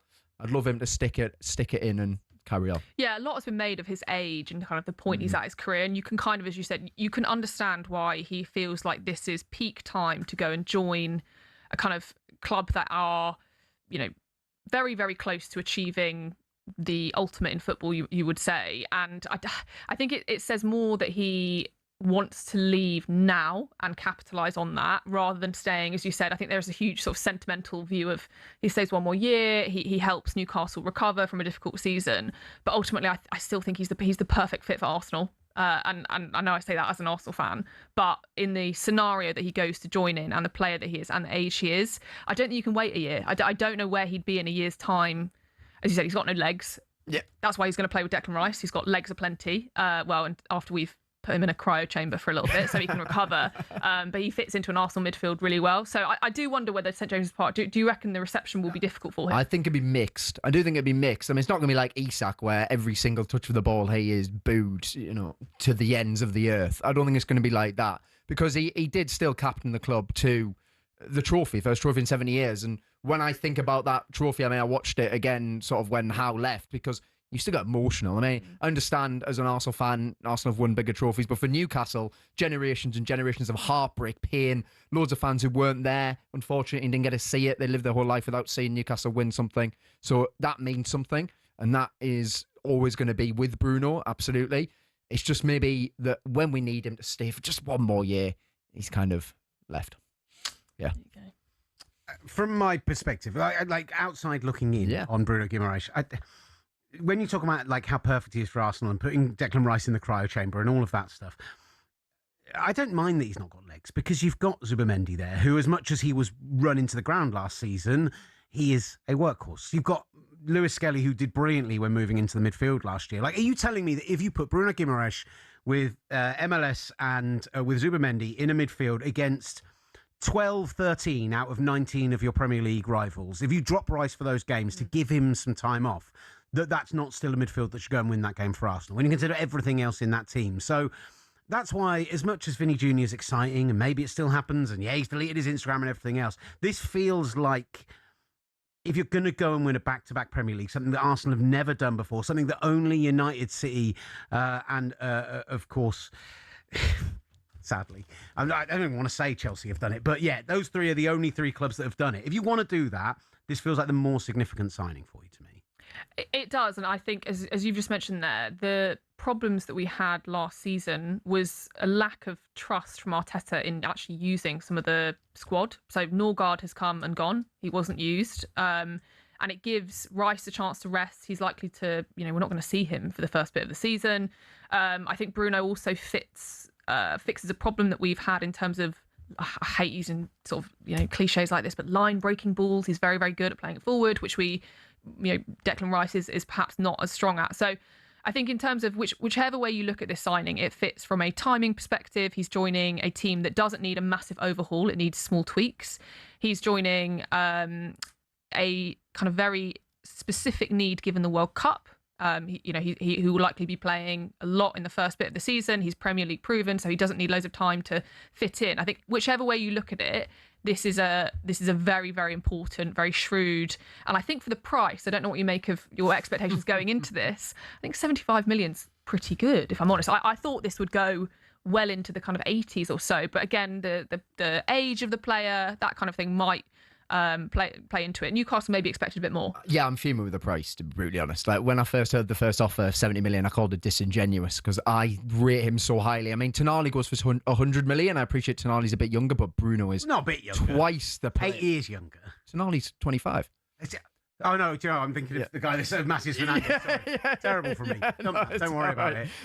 Masis Fernandez is 21. I was thinking about who had signed for Spurs this summer. Like, I just got a what in the ear from the producer. Why are we focusing on this anymore? Carry on. Right, 4 years. Yeah, so he is twice the player of Sandro Tonali. Bruno is the best player I've seen play in black and white. And because, I saw Shearer at the end of his time. He wasn't really Shearer anymore at that point, sort of limping around the pitch. Bruno can do it all. He is a world-class, elite midfielder. He changes that Arsenal team in ways that you won't see. Whether the new left wing is going to be, they're going to be feasting on some unbelievable balls into the... But also, he's an absolute battler and warrior. You've got to look how many tackles, interceptions. He makes them all. He will give everything on the pitch, and it's such a wound to lose him in terms of the fee. Hold on, you've just called him slow, and now you're turning around and talking about him like he's wandering. He can do all those things and have no legs. That's what I'm saying. Yeah. If you look at the heat map, he covers every blade of grass slowly. Doing that without legs is impressive. At 29 years old, I think 75 million is a good sum for him. I think Newcastle. He's 28. I think Newcastle is turning 29 this season. It's 29 season, as they call it. Yeah, but it's not a good fee. It's not a good fee because that 75 million is worth less to Newcastle than keeping Bruno Guimaraes. That is the thing. It's not a good fee because you said 70 million is. You said disingenuous. I said the club spat it back in their face and said absolutely not. Yeah, and no way we do 75 million. And then they take 5 million plus 5 million in add-ons. I admit that's ridiculous. Yeah. But all this talk this summer about inflated transfer market and everything else, if the player is over the age of 25, if they're 28, turning 29 shortly, I think 75 million's a good price to get for him. Strange. I just don't think you should have sold him because you're a club that have exorbitant amounts of money who have already sold 2 players for a combined fee of £170 million this summer and therefore shouldn't need to sell another player, but it's very clear he wanted out. Well, he did want out, but a lot of the reason that we have to sell comes down to the rules, of course, at the end of the day, because if Newcastle could pay the actual wages that we'd want to be able to pay them, then you've got a very different situation. Because, let's be honest, Newcastle, in the time since the takeover, they incredibly stayed up and then had 3 really good years and then 1 bad season, and that has ended up with the squad being ripped apart. We should start a GoFundMe for Newcastle. Well, we really should. They've got plenty of money. Sorry for you. You've already talked about stretch goals. Oh my today. goodness me! Yeah. No, they've got plenty of money. They can't spend it. That's the problem. We'll do a whip round for Newcastle and the Newcastle fans. The tiniest of violins for you. But to be fair, you make a good point around spending. However, I think a lot of this, though, I think pointing the finger at the spending rules is a bit reductive, right? I think you can look at the players that you've had and that you've had to sell. Did you have to sell Tonali for that much? Do you think that there were decisions that could have been made so that you weren't in this position? Well, I think Tonali's an interesting one because I think that 100 million comes around for a player who essentially just runs around. Yeah, I mean, I'll take that every day of the week. I think Tonali and Gordon going, most people were kind of fine with. It is Bruno leaving that's the big one. But equally, what I will say about it is that If Howard stayed and Bruno had gone, I would have been extremely worried because the record shows he couldn't win without him. Eisler's never had Bruno in the team. He's never needed to build a squad around Bruno. It is a chance for a fresh start. And look, we'll have to see who the replacement is, but it needs to be someone. It needs to be someone a little bit more experienced, I think, than what we've brought in so far. That needs to be the marquee signing, really. We all know we've heard too much whinging from Newcastle fans, and particularly Villa fans, about the SCR and PSR and everything of it all. Yeah, Tottenham built a new stadium. They can attract big names there, Jay-Z and Beyonce and Bad Bunny and everyone else. So that's why they can Lady afford Gaga. stuff. There are only so many Sam Fender concerts you could put on. Exactly. So, And Newcastle owners have a responsibility to sort out a new stadium. They absolutely do. Equally, it would be nice if there was some way that they could actually put in a little bit of money each season. I'm not on about being able to spend £500 million each summer. That is absolutely ridiculous because then there'd be no competition at all. We'd be gone. But there should be a way whereby if, for example, we come in for a player, we match the bid, but then we can't offer the same wages, the owner should be able to invest a little bit of money and match the wages. And then if the player still chooses to go somewhere else, fair enough. we will talk the Arsenal side of this in some more depth coming up here on the Transfer Insiders. But also going to talk some Liverpool coming up. They can barely put out a back line right now. Nobody coming into the club. And also, we still haven't talked about Mo Salah going to Trabzonspor. What on earth is that all about? The fourth biggest club in Turkey. Like, I know he's not the Mo Salah of 2-3 years ago, but that just doesn't feel good to me. So we'll get into that as well. 03717 22 3344. Transfer Insiders on talkSPORT.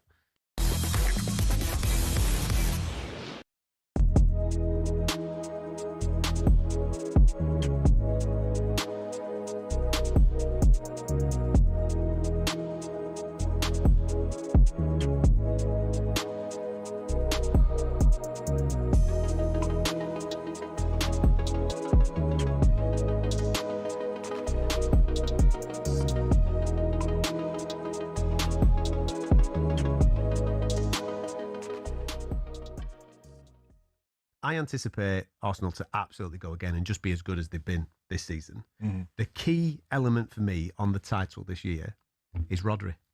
Mm. If Rodri's a Manchester City player throughout the whole course of the season, Manchester City will win the league. That's a shouting off, that is, isn't it? Do Wow. you disagree? If Manchester City lose Rodri and he goes to Real Madrid, they will not win the league. I know what you're saying, but I look at it as well from because Anderson's coming, isn't he? Yeah. So He's not Rodri. I know he's not Rodri. But he'll benefit from playing alongside him. Yeah, that would happen. But if you leave him on his own in there, I think you've got carnage. Mm. I do know what you're saying, but I think there's more of a factor that Maresca might not be up for it either. You don't know yet. I think he's up for it. You reckon he's up for it? I think he's up for it. We'll see. He knows that club. He's been at that club. He understands how that club You're works. talking like a real Manchester City supporter. He went to Chelsea. He did. Are you Blackburn? You're a Blackburn fan, didn't you? Yeah, we'll talk. Hold on a minute. We'll talk about their dismal Why summer you're in a minute. What about the other teams? Why are you doing this? Why are you deflecting? Well, I'm just trying to say. All I was doing was talking about the Premier League title race. That's all I was saying. And I was just saying that the big impact, the key piece of information for me is Rodri being a Man City player throughout the whole course of the season. And if he is, Manchester City will win the league. Cool, but that's a shout. Do you not think so? So where was he last season? Getting back from his ACL, mate. Do you not think so? No, listen, mate. So you're tipping Arsenal. You think so? You believe in what I said at the start of the show, that you believe that we're entering a dynasty time. Yeah, but I wouldn't hang my hat on it.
is a good musical ginger, the great Josh Homme of Queens of the Stone Age. We did have somebody throwing in some good musical gingers to us. Noddy Holder came in from Stuart, the Wolves fan. And what a surprise, a man from the Black Country picking Noddy Holder as a great musical ginger. Shirley Manson, the lead singer of Garbage, came in. Hayley Williams from Paramore. I would love to claim Hayley Williams, but no way is she ginger. Yeah, having her not as a real ginger. She's in the Emma Stone ranges. And Axl Rose, I'm also not having that just because, awful. Anyway, that's not one for us to get into. 03717 22 3344. After 9 o'clock, we are going to do our top 5 Premier League redheads or gingers of all time, because we are the ginger adjudication panel live on the Transfer Insiders tonight. But we're still joined, myself, Will, Gavin, Laura, Kirk-Francis, in the studio by talkSPORT.com's Jack Cunningham. Let's talk a little bit of Liverpool, shall we? Because their inactivity this summer has been nothing short of shocking. And right now, I'm not sure they can field a healthy back four. How much trouble are they in at the back, Liverpool? A lot, unless there is something kind of brewing over the next couple of days. They're leaving it very, very late in the transfer season to make sign. They also seem slightly distracted by bolstering their front line. Obviously, they need to replace Salah, but there's rumours around Bradley Barcola from PSG, as we talked about earlier, in terms of the price. But if you look at their kind of back line in terms of who they've got, it does look pretty shocking. In that centre-back position, that injury to Joe Gomez as well that's happened in pre-season. You do have to, as you said, I'm not sure that they could field a back four that could reasonably compete with the top 6, top 8, etc. in the Premier League. So if I was a Liverpool fan, I would be kind of refreshing my feed and thinking, what do we do? What are we doing? There must be something brewing in the background. It's frustrating because, Ibrahim Konate was not a good footballer last season. Did not do well for Liverpool. But even so, he is a body who is capable of defending, who is a France international, who's gone to Real Madrid. Like, at least he's somebody who you can start in a Premier League game and you can win that Premier League game with him in there. Right now, I just look at it and I say, great, yes, you do need to improve the front line, and you can tell me all about Rio being fantastic and the excitement of Cody Gakpo if he doesn't get sold, and the players who are going to be coming back from injury, and hopefully, Wirtz, you expect to have a better second season. Isak coming back from that injury, Lord knows when the Achilles is going to see Ekatike back in this team. Like, all that stuff is very, very exciting, right?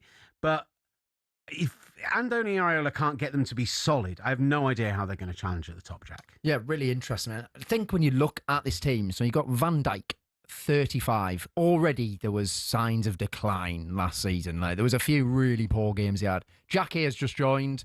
Very highly rated young French defender, but equally, he's not played any pre-season yet, so he's injured as well. Gomez, when's he not injured? Leone just coming back from an ACL. Again, he's really inexperienced Italian mid-defender as well. Then you got a right back. Conor Bradley's injured. He's got an ACL against Arsenal at the start of the year.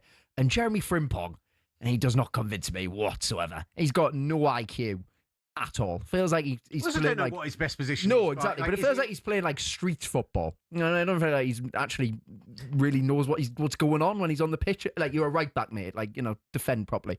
And Kirkes was extremely poor. But then I think it goes worse. You look at the midfield. How, like, McAllister and Gravenberch last season, for the level that they were at when they won the Premier League to the level that they were at last season, was extremely the McAllister drop-off was really, really shocking. Yeah, McAllister had gone from probably one of the best midfielders in the league to, he looked like not even one of the top 10 could play for any of the top 10 teams in the league. You do feel like that's Andoni Iraola comes in and improves those players immediately. He is tactically far more astute than I think Arne Slot was. And I'm a huge fan of his. I think he will be a big difference for them. But it does strike me, the show is the Transfer Insiders. And when you consider, from a Liverpool perspective, their entire approach in an age where we do have all these financial fair play rules and the PSR and the SCR and everything else, the fact that this summer, Konate, Andy Robertson, Mo Salah, Mo Salah's had his contract terminated a year early in order to leave on a free. You have Trent go for basically a free. I know they got a bit of a fee so he could play in the Club World Cup, but basically you let a player who could be worth £100 million plus go on a free transfer. And you go back, Bobby Firmino, Jorginho Wijnaldum, Emre Can, you've got Alisson and Virgil van Dijk. Both of their deals are up after this year. I just don't understand what Liverpool's entire approach is here when they can throw around money like they did last summer and now find themselves hamstrung this summer from getting involved in the market and being quoted 170 million. Bradley Barcola is not worth 170 million euros or 140 million quid. I think he's a good, very exciting, very quick footballer, but the final product is not that of a player worth 140 million. Not a chance. So if they spent that money on him out of desperation because they think they need another winger, I think that would be a shocking move. But you also look at kind of up top as well. Isak, we'll wait and see. Ekitike unlikely to play in 2026. So you look at that front line and you go, right, who is scoring for this Liverpool team? Verts, fine, settled in. Maybe underwhelming for most of the season. Chiesa, does he come back in? Like at the moment, he'd probably start. If you're a Liverpool fan, you're going, he's the only right winger. Yeah, that's the thing. You go, this is where we've got to, given where they were at the kind of beginning of last season. I thought when that Isak announcement happened, right, Liverpool are winning this league. Yeah. And now you're looking at Chiesa lining up for their first game at Newcastle. Yeah. Difficult times. Yeah, and Chiesa's still a brilliant footballer. He is off 2 ACLs. It's not the same Chiesa that was amazing for Italy at Euro 2020. That is not the same Chiesa. The thing with Barcola makes no sense because they've got Gakpo, they've got Rio as well. Like, surely Rio needs to start games on that left-hand side. He looks so exciting. He looks like he's got something definitely about him. And then they've signed Munoz, who they nicked from Newcastle. Shock. But they nicked him from Newcastle. Munoz is a left winger as well. So what, they're going to stick him on the right as well? And then I know Gakpo's been linked with Spurs. And if you go back to the centre-back situation, the person who sticks out for me, who I think they should go for, is Ezri Konsa. And I know Arsenal have been linked with him as well. But 28 years old Konsa, he's got 2 years left on his contract, over 200 Premier League appearances, massive part for England at the World Cup. He's just a rock-solid defender who could sit in alongside Van Dijk while Jackie gets adjusted to the Premier League, while Leone comes back. I think Ezri Konsa for 60 million, I saw Villa looking for. That would make sense. However, if Villa fans are listening, I'm not trying to sell your players off. I actually want Villa to do well, stick it up to the big six. But yeah, they've also done the selling they need to do. As we talk about the financial fair play rules, this comes back to leaving it till far too late in the summer. If they'd got in ahead of Morgan Rogers moving to London, and actually the biggest club in London, by the way, I don't know if you heard. Yeah, sure. Whatever you say, Morgan. If you'd got in there ahead of them and actually gone and put in a decent bid for Ezra Konsa, maybe you could have pried him away. But now Villa can turn around and say, we don't need to sell anymore. Yeah. We finished third last season. We're going into the Champions League. We don't want to sell one of our best players, even if he is, 28 and pushing on and getting to that final contract kind of period of his career. So, look, we will talk some Mo Salah as well, but we'd love to hear from you on Liverpool and their business. How concerned are you if you're a Liverpool fan? 03717 223344 is the number to call. We'll talk some Arsenal this hour, and we'll head over to Spain. We'll talk to Matthew Catania, the Athletic Spanish football correspondent. Vinicius Junior's contract talks today. Just how did they go? Yan Diamande coming to Real Madrid as well. All that plus our top 5 Premier League gingers, and we say thank you to Jack Cunningham, who's done wonderful work on the show tonight. Good work, sir. All of that coming up. We'll talk Arsenal next here on the Transfer Insiders.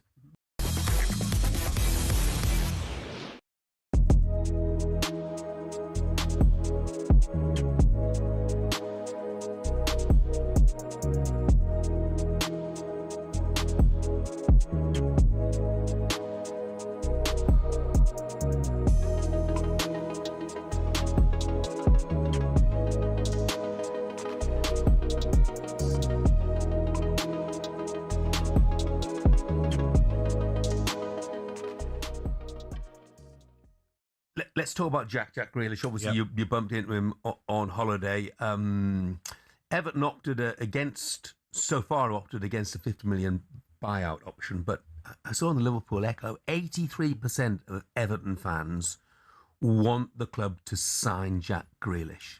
Do you think he'll end up there? I think there's a good chance he will, but I didn't understand the £50 million that Man City thought they were going to get.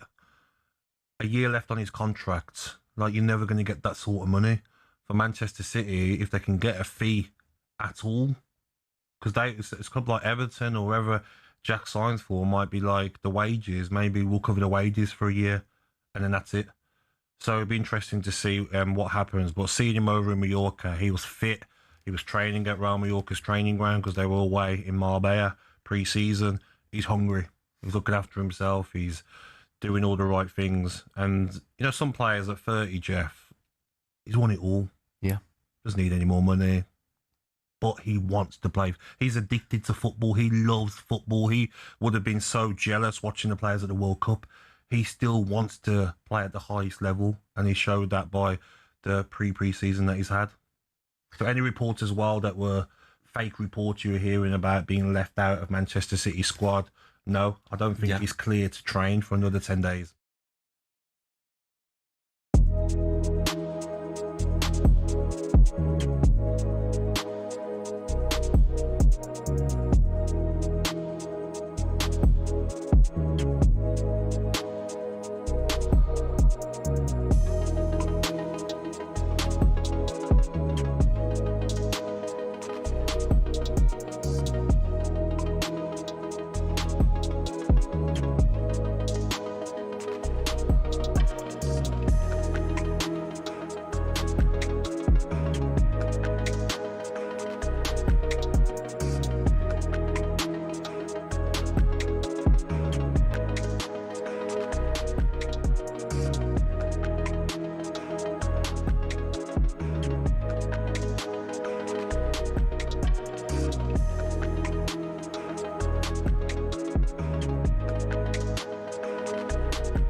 You're back with the Transfer Insiders. Just a quick update. Laura Kirk-Francis, the Vinicius Junior Instagram. Have we refreshed it? Has anything been posted as of yet? It hasn't, but I've been going through the people he does follow. Okay. It's quite an eclectic mix, I'd say. But he does follow, and we don't know when this happened. You ready for this? Saka, Martinelli, Odegaard, Lewis Hamilton as well, famous Arsenal fan. But then he also does follow the flip-flop brand Havaianas. So you just never know. Spends a lot of time on the beach. He does. He also follows Ryan Reynolds of Wrexham. So he's almost certainly going could to be North off to Wales, Wrexham then. if we're going to use this as our guide. But yeah, nothing posted yet. I will keep you posted. If you are just joining us on the Transfer Insiders, Will Gavin, Laura Kirk-Francis alongside me. This is the news that Vinicius Junior, after contract talks with Real Madrid today, Real Madrid supposedly coming to the table with an improved bid, which was unexpected, have now left the ball in Vinicius Junior's court. Will he sign that renewal? It's suspected that if he doesn't sign, they will try and move him on this summer rather than let him go for a free next summer, which would open up the door for a move to Arsenal, and he has wiped his Instagram today. So we'll talk some Arsenal in a moment, but first let's go to the phones. 03717 223344 is the number to call. Oliver is a Liverpool fan. Oliver, Antonio Areola, great signing as manager, but how are you feeling about the lack of transfer action? Yeah, I'm really excited about the coming season with Areola, and I think the brand of football will be much different, but the lack of signings is really worrying at the moment. Yeah, I think there's not a lot of squad depth at the moment, and they're leaving it quite late. Oliver, where are you most worried about in terms of squad depth? Looking at your kind of back line, that midfield as well, you'd hope that McAllister can kind of rebound off a difficult season last time. Where do you think, if you are going to bring in signings, you need to prioritise? I think definitely you've got to replace the wing, the quality on the wing. You've got to replace that. But I'm most concerned about the defence. I mean, the defence last season was, it wasn't great to say the least. And I think we signed a lot of new players as well, and they just didn't gel. So I'm hoping the same again doesn't happen. And then players from last season, they come in and do well. Kirkes, I don't think Frimpong's going to be any different at all. But Isaac, Kirkes, I hope push on this season, and Vert as well. 70 million for Cody Gakpo apparently is the price they're quoting. Happy to see him if he goes out the door, if there's a replacement coming in? You know what? I think Cody Gakpo has been a really good servant for Liverpool. I think he comes under a lot of unnecessary criticism, but I think it could be time to move on for him, just in terms of you've got Rio pushing through on that side as well. So, I think it could be a good move for him to move on and get somebody new and fresh in, a younger player maybe. Oliver, you've also been really strongly linked with Bradley Barcola from PSG. That fee is likely to be in excess of 100 million. He'd be your third signing, I think, where you'd paid over 100 million after Isaac and Wirtz as well. Is that a player you'd like to see at Liverpool, given that might take away some money from strengthening in areas where you need it more? I think he's really exciting young player, and he was amazing when he come to Anfield, both at times, but it's a lot. It's got nothing to do with the player, the money. But as you say, the defence. Van Dijk's in his last year, and then once Van Dijk goes, I just don't want us to turn into Man United. To be dead honest with you, I think that's how it could go with Liverpool if they don't get the transfers right and the right personnel. And I think it could be a really awkward spiral, and it's similar to Manchester United, but. I wish that when Klopp was there as well, he had the opportunity to spend as Slot did, and it looks like as Areola's going to be able to spend. I think with that, we would have been unstoppable. Oliver, great call. Appreciate you getting in touch with the show. 03717 223344. On that topic of Mo Salah that Oliver mentioned there, let's hear from Turkish journalist Asetin Yilmaz on why Salah has joined of all clubs Trabzonspor. It's one of the biggest signings ever in Turkish football. And mind you, Turkish football has seen some great talent over the years, but this is definitely up there with the best. And the fact that Salah is not going to the Istanbul Big Three, Fenerbahce, Beşiktaş, or Galatasaray, but Trabzonspor, who is like the fourth member of the Big Four, but not within the Istanbul Tripoli, if you will. Mm-hmm. So this is like a huge coup for Trabzonspor. And you can see the fans are like buzzing on social media and on the airport to welcome him. Laura, it's a funny one, this, right? So they set in there calls them the fourth team of the big four. I think they are very much the fourth team of the big four. Yeah. I don't think a lot of people consider it the same as moving to a Fenerbahce, to even moving to Besiktas. And yes, the Turkish league has attracted some decent stars over recent years, right? Galatasaray boast Victor Osimhen, Leroy Sané. Nathan Ake's gone there from Man City. Leandro Trossard's gone there this summer. Like, these aren't small players. These are players who could be playing in top 3, top 4 leagues in Europe for sure.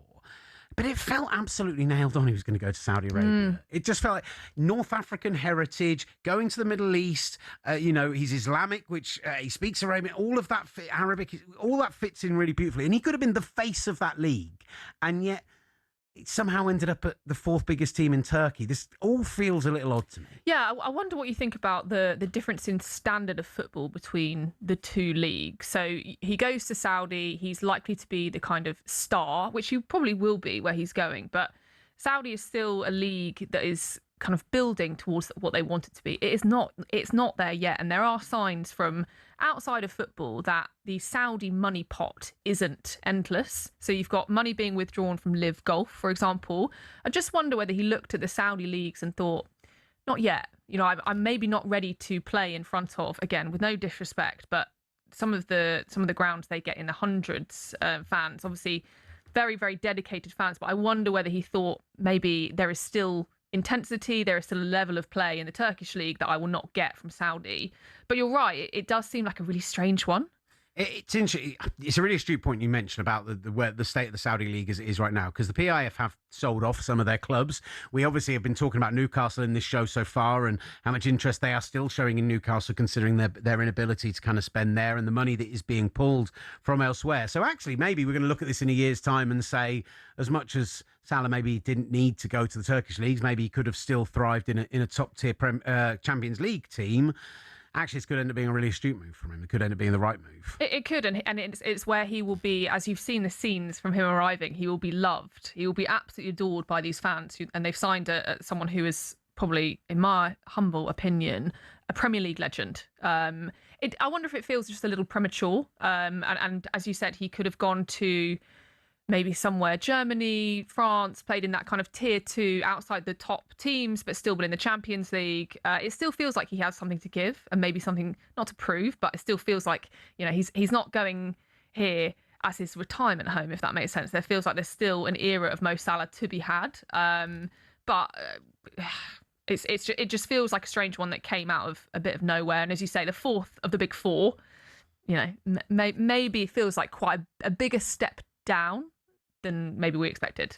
And he does offer, his last contract with Liverpool was £400,000 a week. Like they are, whilst he's a free transfer, there is a significant investment going into this from Trabzonspor, right? But you think about the commercial benefits. He is still one of the biggest stars in world football. You saw the reaction when Egypt finally won a World Cup game and then went on the run that they went on. And they're going out after the games onto the streets with the fans and partying. You can still see what he means to that nation. You can still see what he means to world football. And, he can be Marmite to some Premier League fans outside of the Merseyside area because people don't necessarily, want to buy in. They think he's a diamond. They think he's this, that, and the other. But he has undoubtedly lit up the Premier League. Nonsense. For so many years. One of the greatest players we've seen in the Premier League. He's been an absolute joy. He's brought us so much great football over the years. And so I think the general Premier League fan sends him off with a really warm heart and really good feelings towards him. I feel like we could have still seen him still somewhere at his peak for a few years more.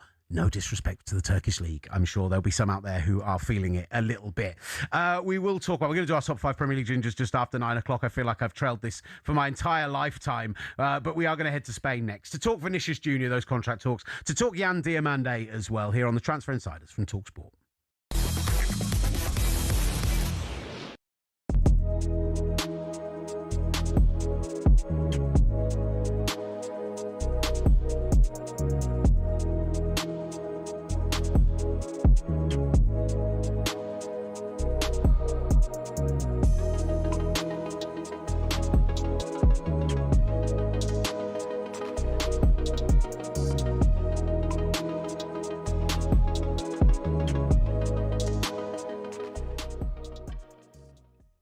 £75 million for a player whose biggest attribute is to fall over on the edge of the box and win himself a free kick. Gosh. Is good money. And if he wants to go and sit on Arsenal's bench where he'll not be adored like he was at Newcastle, then he's basically going for the money. The tune has turned. The tune has turned. All right. So tell me you're not bitter. Oh, I'm not bitter. Stop that! He can't be talking like. What is he doing? Just on the floor? He's falling at the edge of the box. Falling at the edge of the box. Falling at the edge of the box. Now you're bitter, man. Come on, you got to be. You can't be saying them type of lyrics there on live national radio. He was good for you lot. You know that. He was good. I tell you what. Yeah, and if he's got down the motorway, if he's going down the motorway and he says, you know what, I've got to change your heart, I'm going back. Are you gonna have him back, or are you gonna batter him just for thinking about leaving? Me personally, I would have him back. I don't want him to go, but I think it's good. I think it's good money for a player who's limited. Oh God! It is good money. Why do you have to have the dig though? Don't stop having the dig. And the key thing is now, mate, reinvesting it into the play staff, isn't it? I mean, the money that you've pulled in with Tonali and Wood, and obviously now this week Guimaraes, you've got to reinvest it into the lads, haven't you? Yeah. And when we finish above Arsenal, Spurs, and Liverpool at the end of the season, and look down on all of them players who've left, right? talkSPORT will need to find something else to talk about, won't they? Right.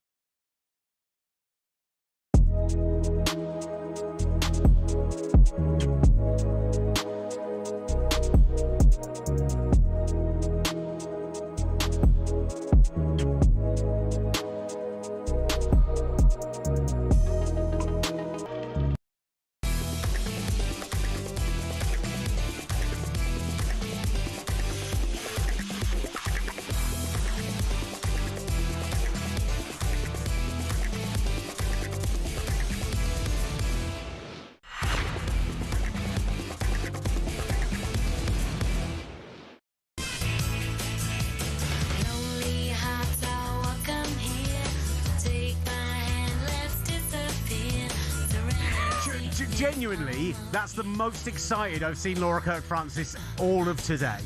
Like, bouncing out of her seat to a bit of... Such a good song. It took me a really long time to realise what it even is. This is Jerry Halliwell solo stuff, right? Yeah. Just wait for it. Here we go. Karaoke.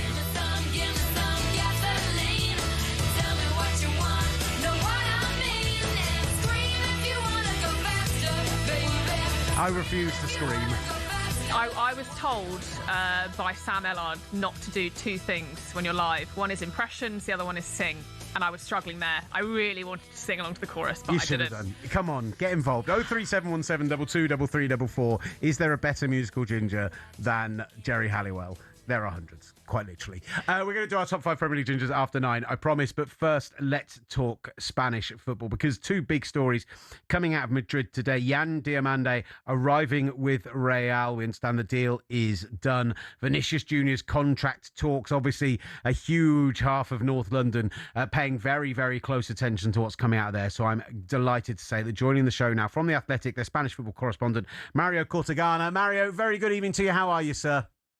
Hello, how are you? All good. A huge day, a very busy day around Real Madrid today with two big names, Diomande and Vinicius Junior. Vinicius Junior deleting all the posts from his Instagram account, clearing it, removing the profile picture as well, which in the modern era is seen as a sign that we've got some news coming. What do you understand from what's coming out of the club right now?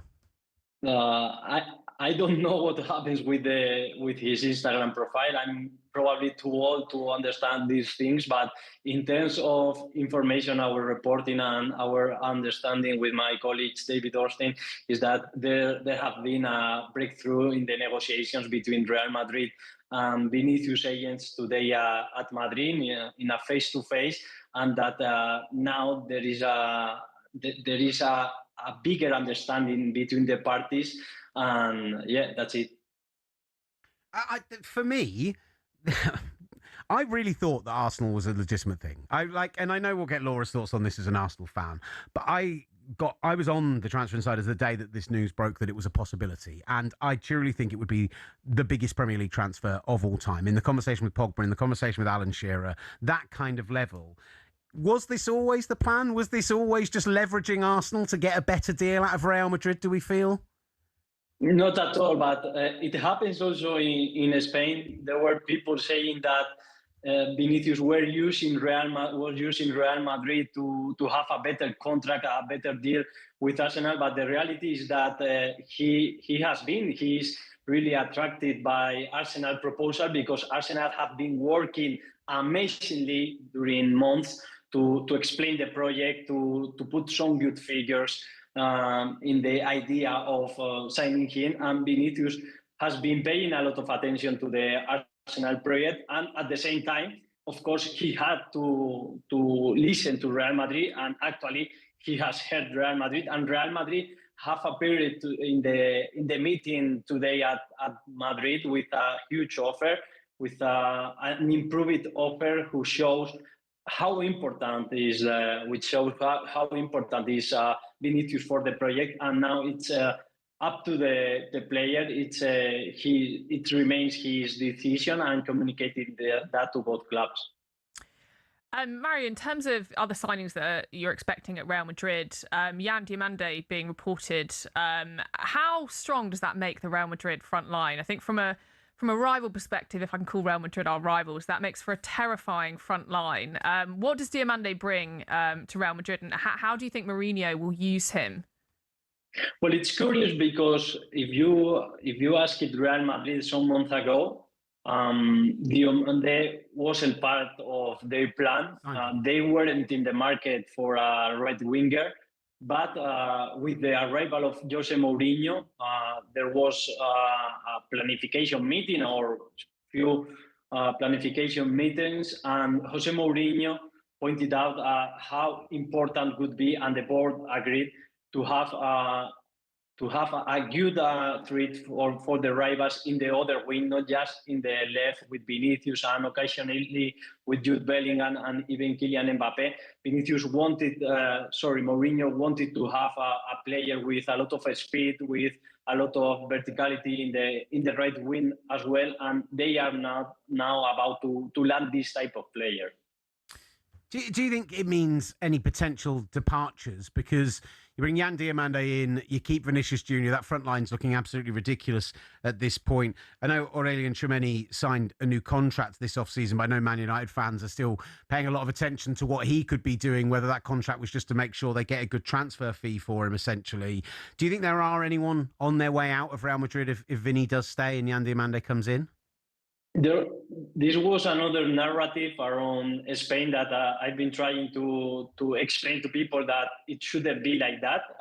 There could be a scenario where Real Madrid are signing Diomande and keeping Vinicius, and I think we are close to that scenario to be a reality. But yeah, everyone can imagine that Real Madrid are interested in doing some departures, because this has been the message from the board, that some departures are needed, but the Real Madrid are struggling because no player has shown signs of wanting to leave. This is a problem now for Real Madrid. Mario, in terms of the knock-on effect of Vinicius Jr. staying, is there a worry that this sets a bit of a precedent for other players at Real Madrid? Vinicius has obviously got an improved contract. He's got what he wanted from Real Madrid. Is there a risk that this opens up a bit of a can of worms for the future, and other players behaving in a similar way to increase how much money they're getting from the club? Yeah, and it's something that happened in the past during the Galactico era. And let me say more, I'm sure that it could be the case at Arsenal if Vinicius will sign for them, because obviously the players and their agents are keeping a close eye to the news in the media, and are ready to ask for more money if they see a deal that could benefit them to have the chance to ask for more money.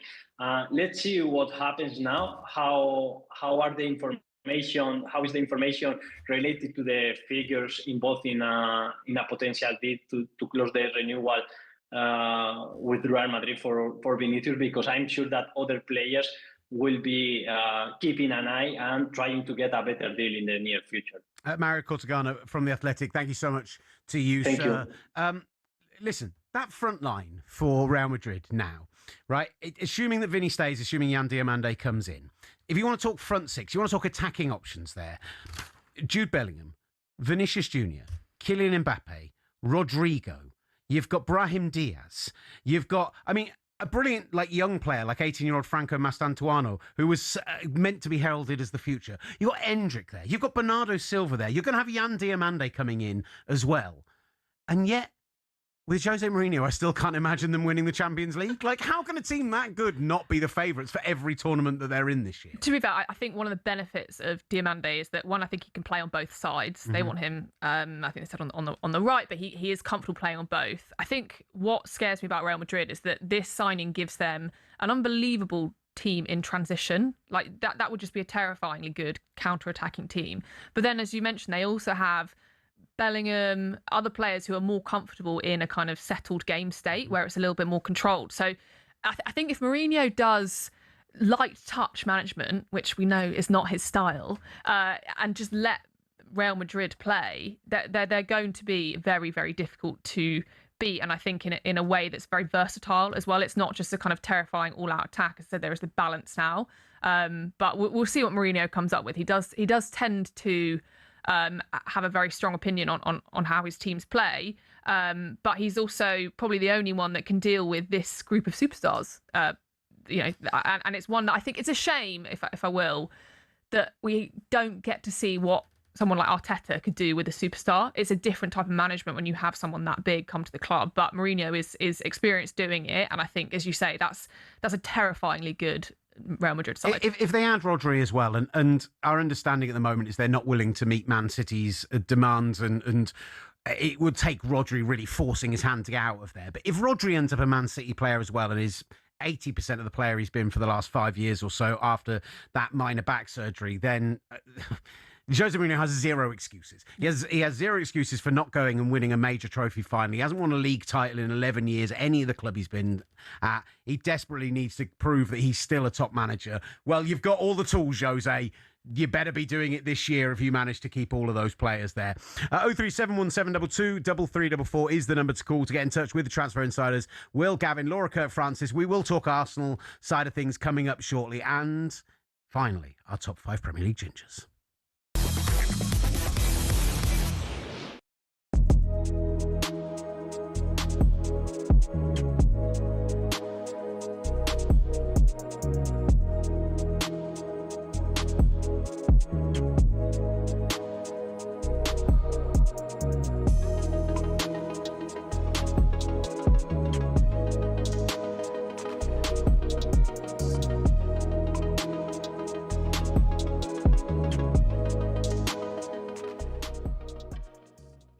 The good news about Areola is he went through this with Bournemouth. He lost the whole back four. Yeah. And he had some late signings at Bournemouth. And look how they turned out. And look what he did. And I'm pretty sure with the Liverpool ownership, I can be critical of any ownership, including my own, that over the years, they've spent money and they've won a couple of league titles. Last year, they spent nearly £500 million. You could argue that maybe they overspent in some areas and should have spent in others. But that's hindsight. Nobody was criticising the window at the time. 100% everyone thought we'd walk the league. Yeah. And this is football 12 months later where everyone thinks now we're the worst top 6 team in the Premier League. So I dare say Liverpool will look very different by the time the window closes. Let's hear from Dominic Szoboszlai, shall we? He was speaking ahead of that recent friendly against Leeds and he discussed the Liverpool squad depth. I think I can talk from everybody's side that we want to be successful this season. It's a long term because obviously we have a new manager. The team has been changed and it's maybe not in a couple of months, but in the long term I think it will work out. In the long term, it will work, says Dominic. Yeah, absolutely. He's not a mug. He's just signed a new long-term deal. He sees what's going on. And by the way, they've got a lot of young talent in that squad. I know everyone's trying to say they need 10 new pieces or whatever else, but they still have a lot of good young players. Feels like it could be a big year for Nguema, bearing in mind they're trying to sign wide players, but they haven't yet managed to get anyone. He will be a sensation this year. I'll make a prediction that he'll win Young Player of the Year in the Premier League, without a doubt. And they're probably more confident because of him and because he can play left and right side.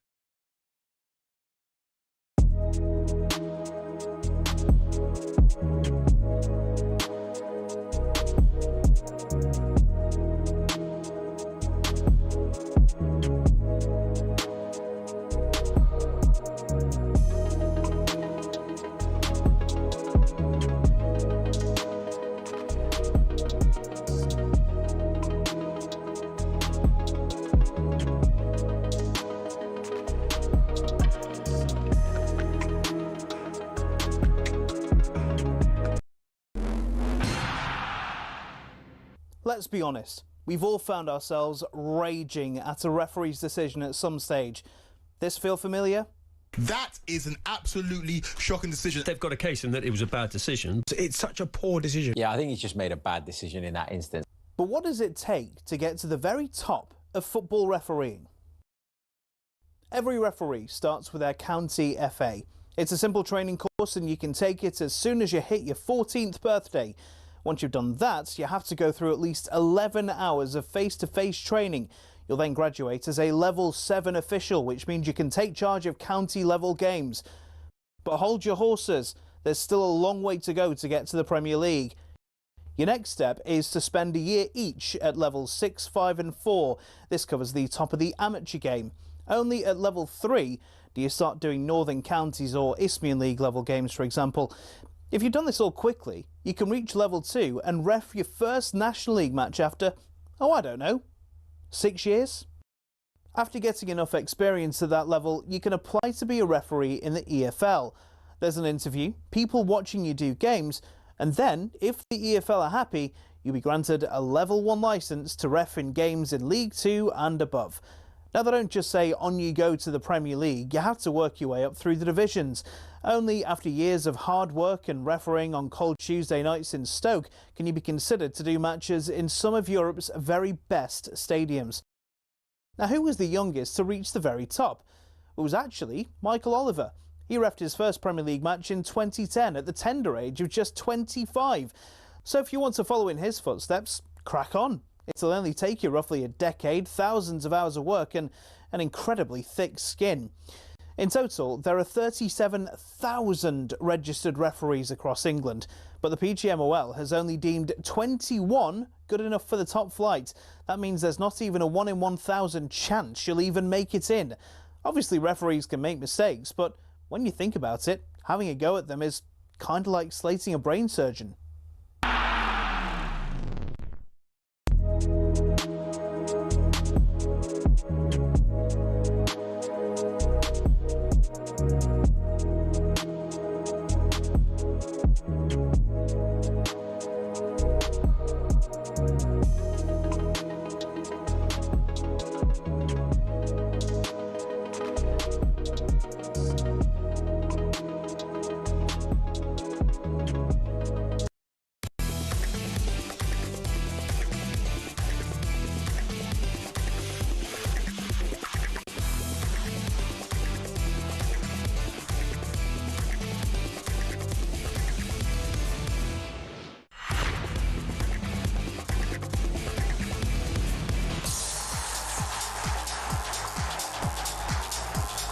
All right, final hour of the Transfer Insiders before Max Scott and Jermaine Pennant are here from 10 with the Sports Bar. And coming up this hour, we are going to talk Arsenal. A lot of you still getting in touch on the Bruno Guimaraes move from Newcastle to North London. We'll get through some of your text calls as well. 03717 223344 is the number to call if you want to get in touch with the show. You can drop us a WhatsApp on there as well. You can text us on 81089. Earlier in the show, we were asking for some words to sum up Gianni Infantino. And PD and Devon says, some words to sum up Infantino: sycophantic, disingenuous, egotistical, narcissist. And he also says, up the gingers, which leads us nicely into this.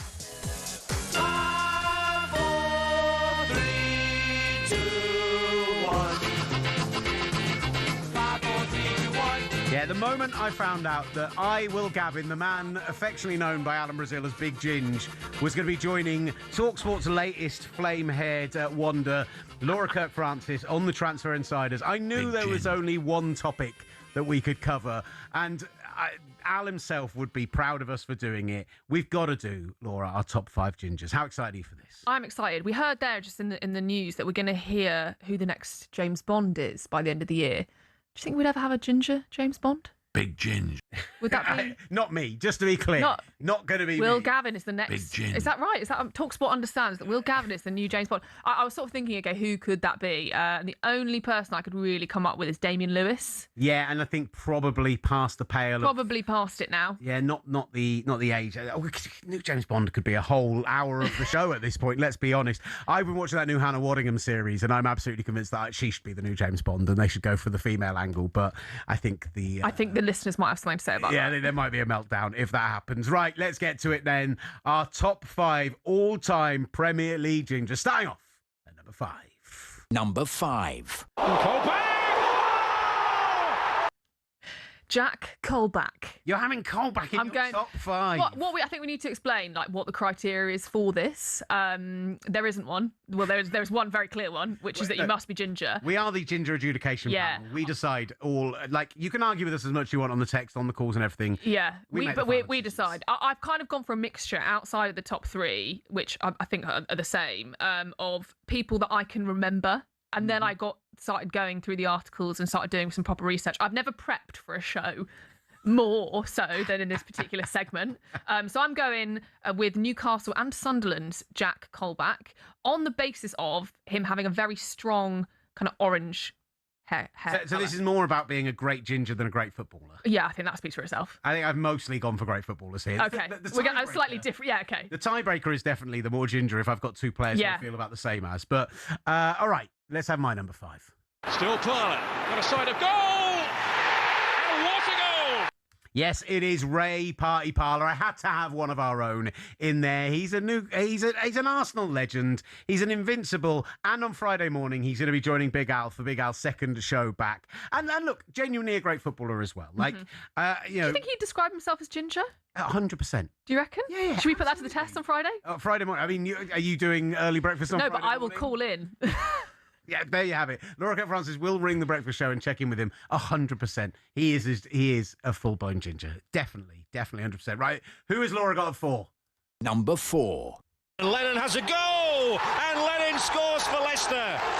Neil Lennon. This is another classic. It's more about the ginger than the football. It is. And do you know, the reason I've picked Neil Lennon is that he has the incredibly rare combination that I think you have, actually, of blue eyes, ginger hair. Less than 0.2% of the population have that. Wow, there you go. So you are really special in many ways. Oh, wow. Yeah. That was just the boost I needed for the last hour of the show. Thanks. I'll tell you who I've gone at number 4. Here's Strachan again!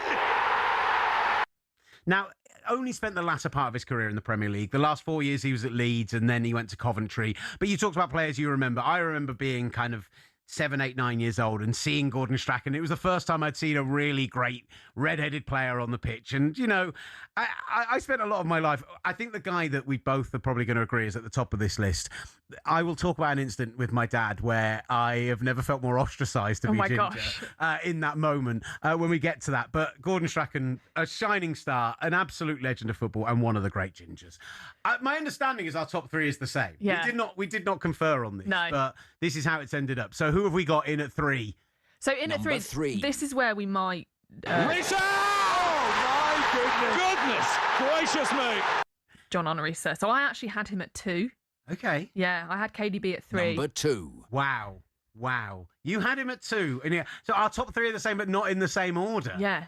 I'm astonished. John Honorisa is, he was my number 3, let's say that. And the man could score a wonder goal like no other. Great left foot, good footballer, great servant for Liverpool, and as red-headed as they come. Yes.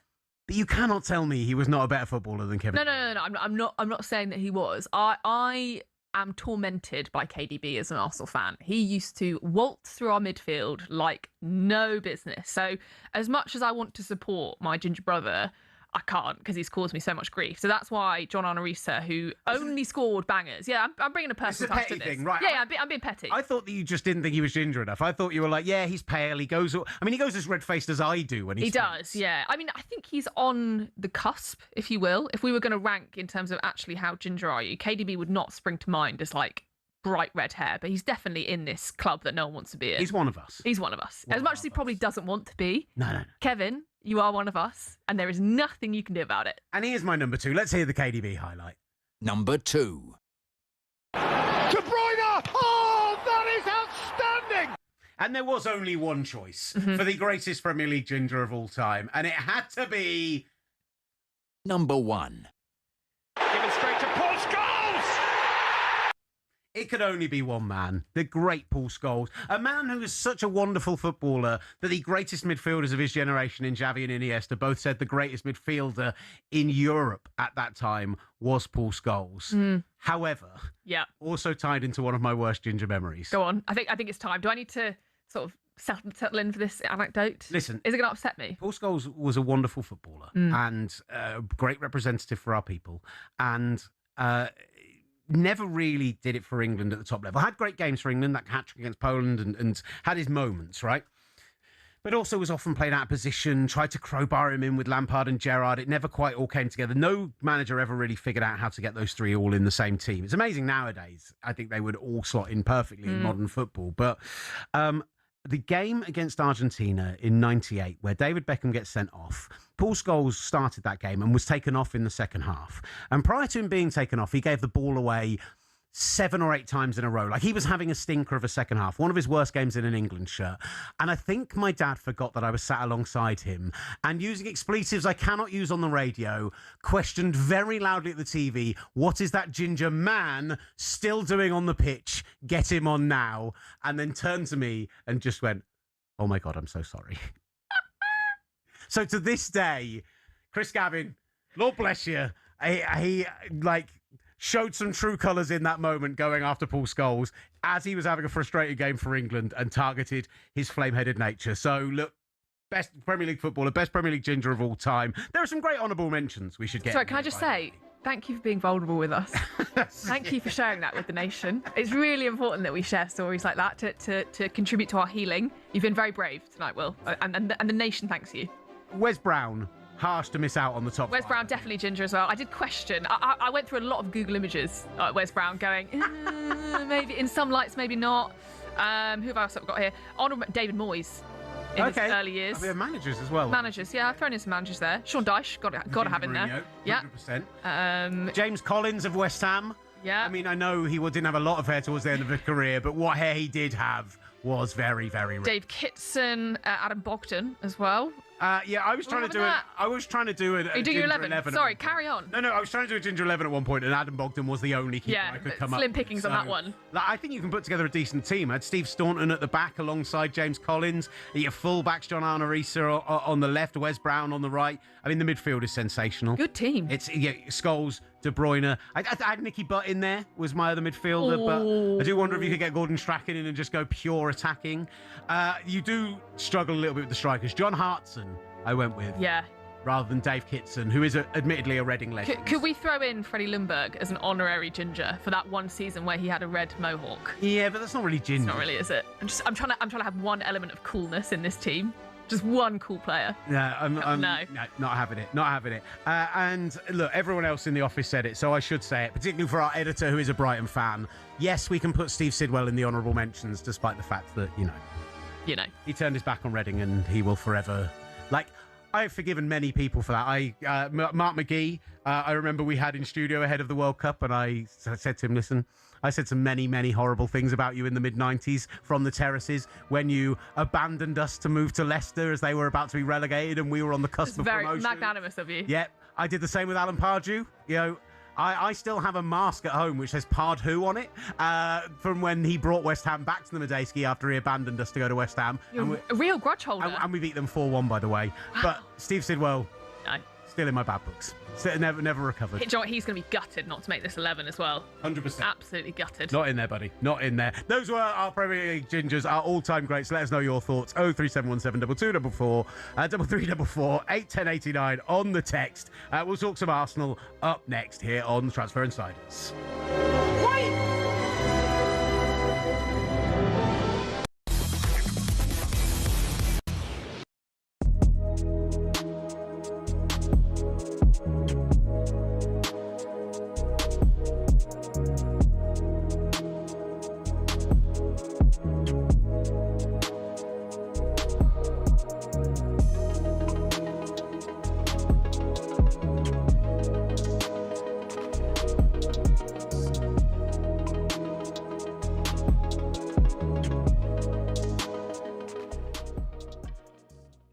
No Vin, no fee. That's on the back page of The Sun, with also Arsenal target Vinny Jr. back in training with Madrid. You feel as though, if the Madrid deal happens, he will end up staying. But around Bruno, they've had a deal rejected for £75 million. So do you think Gabby actually, depending on how these plan out, Arsenal might have a quiet window? Yeah, but they don't need a busy window. Just won the Premier League, and they're going to strengthen. They've lost Trossard. They brought in Zolis, who's a very good winger. If they bring in Bruno Guimaraes, I think that's enough to go again and win the Premier League anyway, even without him. But it's going to make them stronger. And I think he's a fantastic player. I don't think he should be the same fee as Tonali because of the age difference. 3 years older than Tonali. So you look at him, no sell-on value for Arsenal if they sign him. So I think 75, 80 is about right. 30 million less, okay. Just because of the age I'm looking at. Okay. Yeah. But they're not going to have... But how important is it that Arsenal do get in a midfield, especially at the start of the season, because they won't have Declan Rice? Yeah, and they've sold Norgard to Everton, so you're looking at that midfield and you're saying it's a bit light now. I think it's a fantastic player. We're just talking, me and Jeff, off air. That probably says Zubamendi, maybe you're a squad player next season. Mm. Yeah, and I think the thing is with Bruno Guimaraes that he's reportedly said that he wants to join Arsenal. So the deal will happen. So from a Newcastle perspective, get it done. Yeah. Don't let this become Alexander Isak Mark II.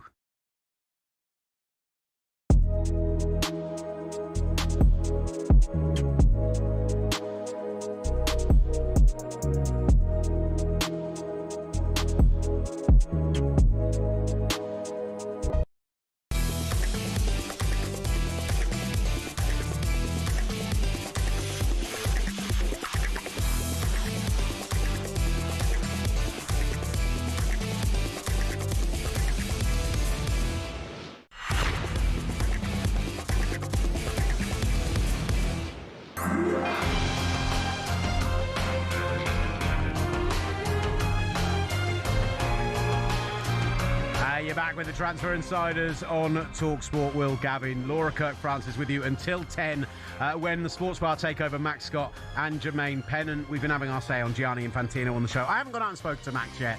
If he's not talking about Gianni Infantino trying to buy the Moroccans' votes by promising the World Cup final, I will be absolutely astonished because he is the king of the Infantino rants.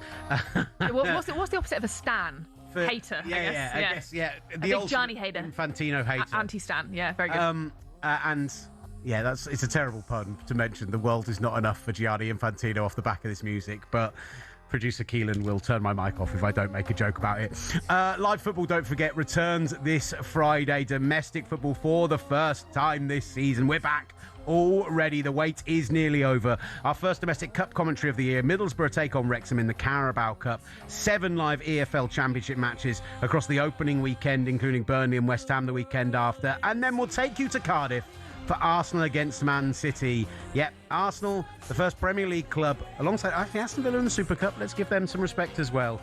But you are getting the season underway, and we haven't really talked Arsenal with one of the biggest Arsenal fans here. So, a year on from the Insufferables, losing the Champions League final, you bring Bruno Guimaraes in, which you've made pretty clear you are elated about.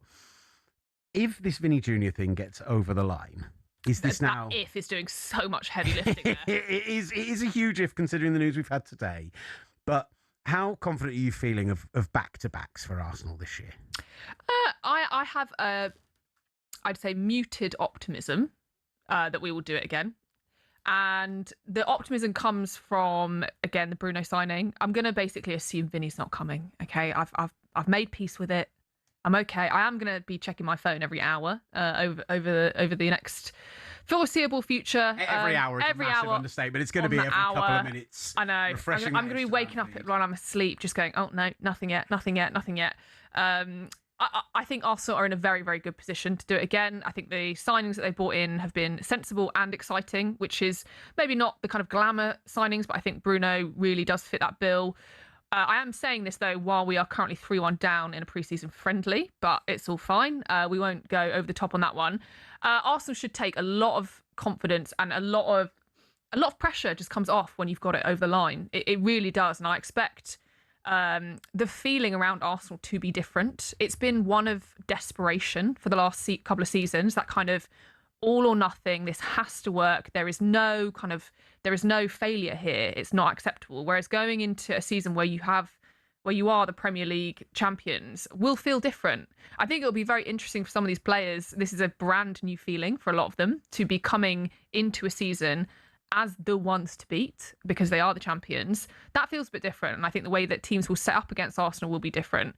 The worries that I have are all around the start of the season and the impact that we are going to see losing some of our players from the World Cup. Saliba is a really big one. Saliba is huge. And I think maybe under talked about because, you were linked with Ezri Konsa at one point, you were linked with John Stones before he goes to Inter Milan.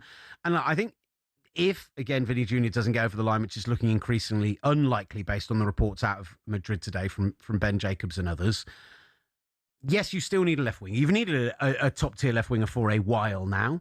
There are still conversations about whether the number 9 position is strong enough. There are still conversations about whether Bukayo Saka is going to be healthy enough to play a 50-plus game season, as he would need to do if you're going to compete on multiple fronts. But that, like William Saliba, the stats obviously flew around recently, plus 70% win percentage when he's on the field, drops to 50% when he's off the field.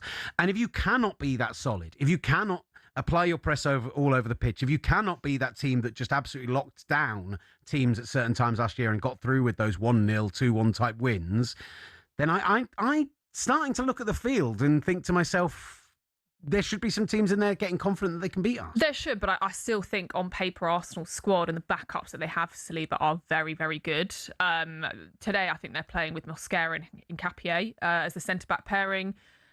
That to me still, yes, we'd want Saliba and Gabriel for the top sides, but that still really should be good enough to beat the rest of the Premier League. I worry on the impact of Rice missing for those first couple of games. We've got a kind of friendly start, but we do have a back-to-back, I think, at City and then Spurs in the same week, this side of Christmas. Again, we would hope that Rice would be back by then, but Arsenal should be playing with the confidence and the swagger of a side that's won the Premier League. And I think the Bruno G, I really hate calling him Bruno G. Yeah, it's just not. Honestly, no. Guimaraes is not that hard to say. No, I've been feeling this all day today. I've heard newsreaders. Are we having Bruno G? I'm not having it. No. I've heard guests come on and say Bruno G. He sounds like it's a combination of Ali G and who was and Bruno, his character Bruno. Well, there you go. Yeah, and it's rubbish. I'm not having it. It's proper rubbish. Would you take Will G? No, absolutely not. Will G? not. No? Maybe I'll start calling you Will G. Is there anyone I respect Willie G enough that I would let them get Big away Will with? G. Willie G's okay. Willie Will G just feels wrong though. Bruno G just sounds rubbish. Bruno G. Big Will G in the house. Will G in the house. I can't say that in my voice. It sounds absolutely absurd. Please stop it. I also think it will have an impact on how Arteta uses the squad. I think he will have a lot more trust in rotating the midfield. We do have signings that are not as kind of exciting and glamorous, but in all the early signs are really good. So Solis on the left, that's the type of signing where, assuming this Vinicius Jr. signing doesn't happen, I can absolutely see Arsenal going, yeah, that's enough. And that will frustrate the fans. I think it will, but everything that this player represents and the early things that we've seen from him are really positive. To me, I went into this summer looking at it and saying Arsenal, last year they did the thing they needed to do to get over the line in the Premier League, which was improve their depth. And none of those players, Zubamendi beside, none of those players had like the impact that is the top tier level that you would need from like to go from a team that finishing 4th, 5th and pushing right for the title, but to get you over that line. Right, that's what you needed, and you made some relatively astute signings, and whether those players are going to make an impact this season, who knows? But it felt like you needed to go out and make a splash, and Bruno Guimaraes feels like a splash. By the way, Bruno G also reminds me of Honey G, which is absolutely horrific. That's the level we're talking about. So look, talkSPORT, stop it, ban Bruno G from here on out. Particularly newsreaders saying it, no more Bruno G. But I went into the summer saying I actually wanted you to go out and hijack the Julian Alvarez deal. That was the one where like Barcelona were faffing around, Real Madrid weren't putting up the money Atleti wanted. He did seem to want out at that point. It was exactly the kind of position and player that you need. And actually, I thought more so than Vinicius, maybe fit the Arsenal style more because he, coming from Atleti, works very hard, knows how to press all over the field. Like, I wanted Arsenal to go and make a big splash. I wanted them to go and bully the league. I wanted them to turn around and say, we are the team who have had the biggest revenue in Premier League history. We've won the league. We couldn't get over the line in the Champions League. Let's go and do something splashy. And this Vinicius thing's just sat there and I got super excited about it. So if this doesn't happen, which is looking less likely, is there a player that you want to go out? Like, if you go out and get Rashford, is that going to be enough for you? If you go out and, like, there's got to be an improvement on Martinelli, but is there now somebody who is splashy enough for you to get excited about? I wouldn't have a problem with Rashford. I can see that maybe as like the kind of deadline day deal where we go, we haven't got anyone else, but we still think the current left side isn't enough. I would have no problem with Marcus Rashford. Does it fit the bill of splashy, exciting signing that we are all craving? No. I think this Vinicius Junior saga, it will be good when this comes to an end, because you wonder the effort that's gone into this. I think, as we heard from Mario earlier, the athletics correspondent, this hasn't been a kind of silly, frivolous bid from Arsenal. It has been a concerted effort by Arsenal's leadership to sign a superstar. It hasn't happened, but it's still Arsenal being in that conversation, which we have not been in forever, really, when it comes to bringing superstars to the Premier League, like Vinicius Junior. I mean, outside of the kind of Kvaratskhelia, etc., which is not even on the table, I'd struggle to find someone who Arsenal will have the cash for and will fit into that left side. Again, I wouldn't have a problem with Rashford. I really wouldn't. I know a lot of people think he perhaps has his time in the Premier League has done, but I think he will have something that he wants to prove in the Premier League, maybe things that he hasn't achieved. So I wouldn't have a problem with that as the kind of last minute Hail Mary. I'm speaking your terminology, yes. I almost got through the show without talking about NFL, and I just threw one in there. It could be a bit of a Hail Mary. Ruining it for me. Sorry about that. But I think I have as much trust in the leadership to do what's right for the club as I ever have. It's a shame, don't get me wrong, that we're not going to see Vinny in the Premier League, but for me, it speaks more to where Arsenal are in these conversations, which is absolutely at the table and not being laughed out the room, which we would have been a few years ago. talkSPORT does understand, by the way, this is latest from Ben Jacobs, that Real Madrid are confident this evening that Vinicius Junior will extend after the productive talks today. And we're also expecting the imminent signing of Christian Norgard going to Everton as well. We expect that could be announced as soon as tonight. With Norgard going out, last kind of thing on Arsenal here, bringing in some good signings, bringing in Bruno Guimaraes, putting some strength on strength with Declan Rice in there as well. What a midfield that's going to be. And yet we're still hearing the possibility of Miles Lewis-Skelly moving out. We're still hearing the possibility of Ethan Nwaneri going, who is, I think people forget, still very young and potentially a player who could have an impact. Do you think Arsenal should be moving on from players at this point? Like, are there players that you would still see go out of the club and it not be a worry? Yeah, I think with Nwaneri, we're very sentimental about him. He's come through as a young player. He was part of the thrashing of Man City early on in the season before last. But if you're going to compete and we're going to need the funds for him, I am more comfortable letting Nwaneri go. I think it's really important that we stop selling to our rivals. I don't want to see him at Man United. I know there's been interest from Leipzig. I think some of the figures that I've seen around Nwaneri are insanely low. We can't be selling talent like this for 40 million. That isn't the sign of a club that is good at selling. And for a while, as a fan base, we have been demanding that Arsenal get better at selling their players. MLS, I still think Miles Lewis-Skelly, I'm not having MLS, Miles Lewis-Skelly is still part of us. It's better than It's better. It's still, again, what have I done with the time that I've saved, not saying the full word. I think you saw at the end of last season, Arteta still has a role for him. I think he was fantastic in that midfield. So I think we need to get over our sentimentality towards some of these players, but don't sell them to our rivals. I would be gutted seeing MLS. I'd be gutted seeing Miles at Man United. 03717223344. The Sports Bar is coming up at 10. You're listening to the Transfer Insiders here on talkSPORT. And just the final point on the gingers. Keith, the Spurs fan, says, gimme, gimme, gimme, a ginger from Sweden, Dejan Kulusevski. Are we having that? Is he ginger? I think he's borderline. The Ginger Adjudication panel says no. Up next, we'll recap all the big news from the day.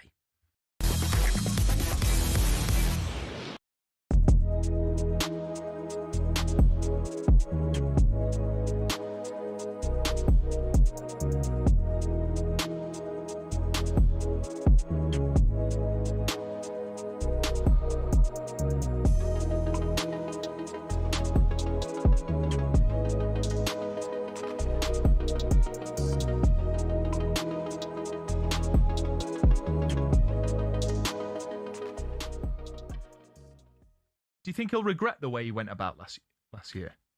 Well, he should. in my opinion, I'm his biggest fan, right? Someone who scores 40 goals a season from right wing, not centre forward. People know him inside out. He can beat you both sides, so you can't stop him. To do that 8 years on the bounce, then he starts the season off and he had 3 goes. In my opinion, he threw his toys out the pram and said, like, the club have thrown me under the bus. That was the first one. We're all going like, what do you mean by that? Club has thrown you under the bus. Just had an unbelievable bumper contract. He's got a 2-year contract, 500 grand a week. And then, again, he got left out again and he had another go.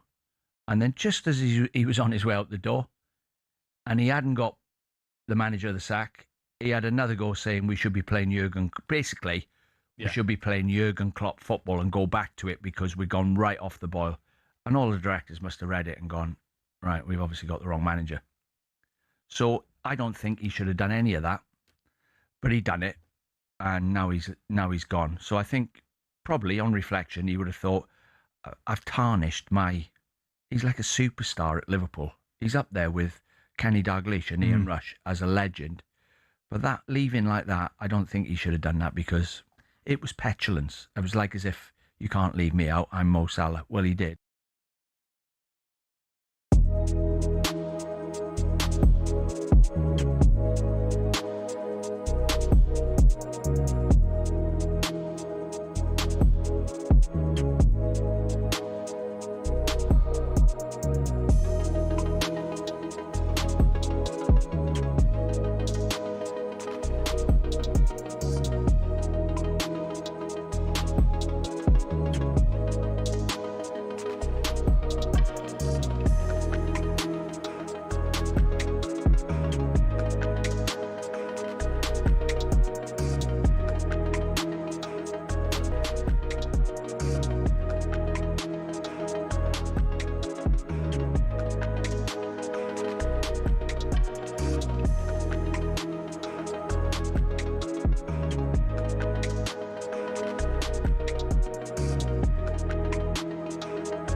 This is the Transfer Insiders from talkSPORT. I'm Gavin, Laura Kirk-Francis alongside me, and this is your whistle-stop tour of the biggest transfer news of the day.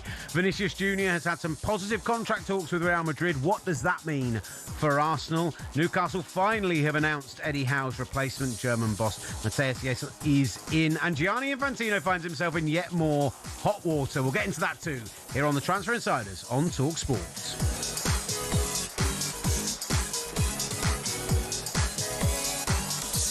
Let's start with Vinicius Jr. as we round up all of the latest transfer news. He and his agent had crunch talks with Real Madrid's hierarchy, and talkSPORT understand those talks were positive. Madrid are now confident the Brazilian will extend his contract at the club, and I think most surprisingly have offered an extended offer. It was said that they weren't going to meet him in the middle, and it sounds like Real Madrid have buckled to that pressure. Here is the Athletic's Mario Cortegana on those contract talks.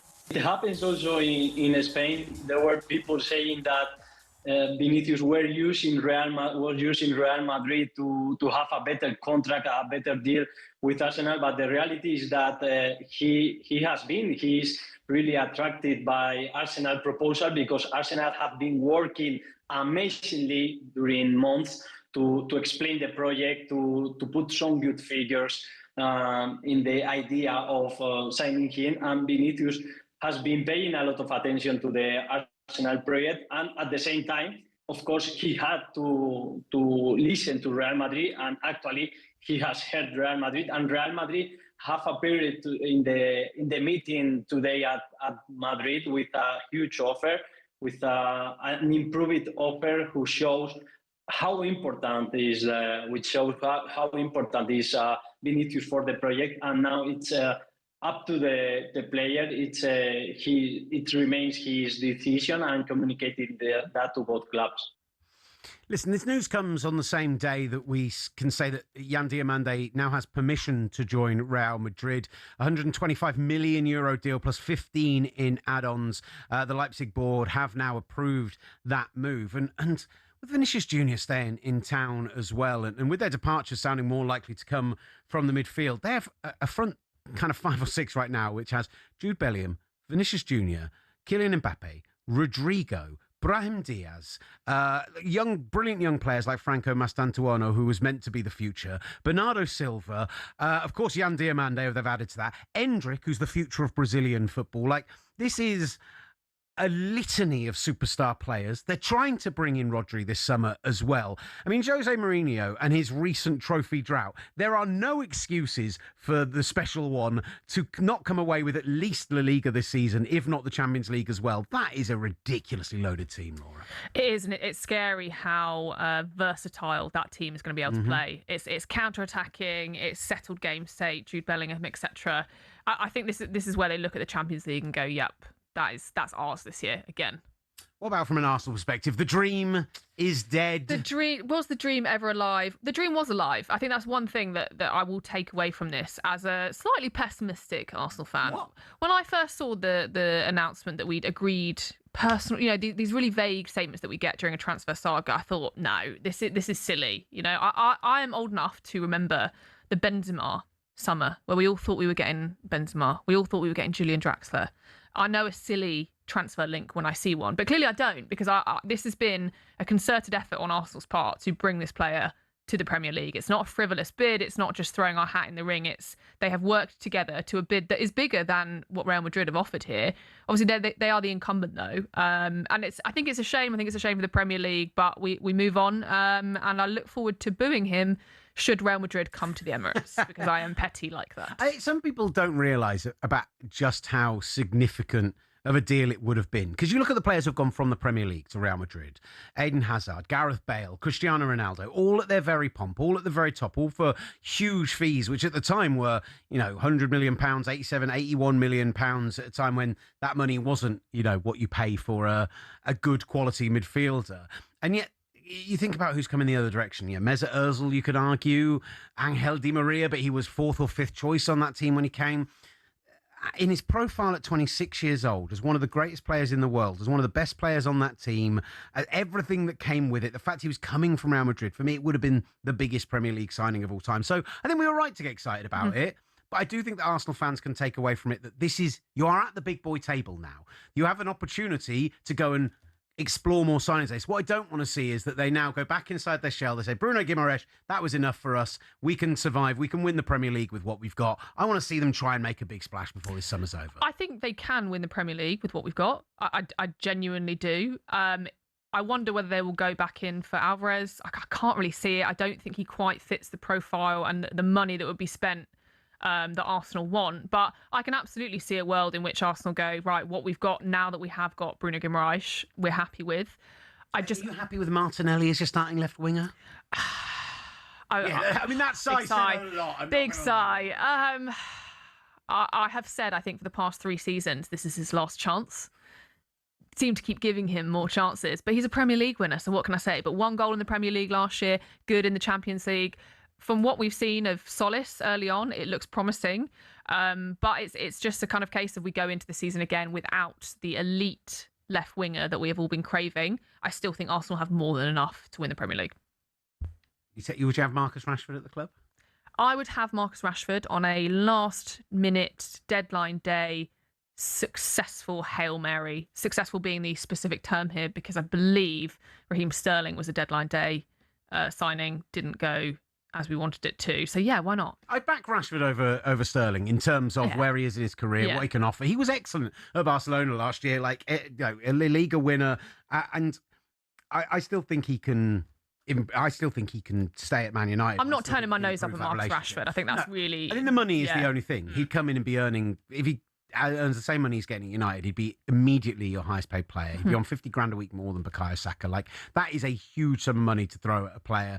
I don't think United want to do a loan either, so it's likely you would have to put out like pay a fee for him. So I think it's a huge kind of swing if you take it. I want to see them trying.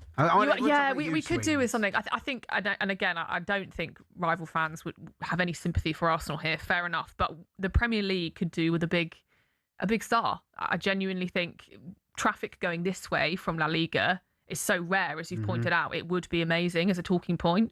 But he's chosen to stay at Real Madrid, and we wish him all the best. Elsewhere, Newcastle have announced their new head coach. 38-year-old Matthias Jaissler has replaced Eddie Howe after joining from Al Ahly in Saudi Arabia. Let's hear from talkSPORT.com's resident Geordie, the brilliant Jack Cunningham. Finally, I was kind of thinking we were going to get to the Liverpool game and we hadn't announced him because he has been at the training camps on Saturday. But anyway, it is done. Matthias Jaissler is the new Newcastle United manager. It's a new era after 5 years of Howe. And I'm excited. I genuinely am excited. I think I was feeling more worried about the season if Howe had remained than I am now with a total unknown in Jaissler. And the reason for that with Howe is I felt his fire, his spark had gone. I didn't see that inner drive anymore that I saw for so long. It felt like he was out of ideas. It felt like he was broken. It felt like he realised that essentially probably once he found out that Bruno Guimaraes was leaving, because they had constant conversations over the summer, I think he felt that maybe I've done all I can and it's time for him to step away. And we've got the new man, Jaissler, in. The theory of Jaissler is exciting, Laura, right? He plays high-paced football, attacking football. You know, it's going to be exciting in theory to be a Newcastle fan, and they do love that style of football up in the northeast. When you think about the entertainers, you think about the great teams of the 90s and early noughties. All that's great on paper, and he is a bit of a hipster darling. He's seen as like the next Andoni Areola, someone who maybe is using Newcastle as a bit of a stepping stone to an even bigger club. Don't think they can complain about that. But what does he need to achieve this season in order to kind of win those Newcastle fans over? I think the pressure is on to steady the ship from a results point of view. Mm-hmm. So secure, European football would be fantastic. Yes, I think that that's the dream. I think he also just needs to bring a little bit more belief back into the project of Newcastle that has gone very, very sour in the last season. And you feel for the Newcastle fans that they were sold this dream when their new owners came in. Fast forward a few years, the manager's gone, and we're having to, this isn't exciting, but it is a new manager. It's not someone who is proven. It's not a name that lots of people will know beyond the kind of hipsters of football. He feels like kind of, if you know, you know.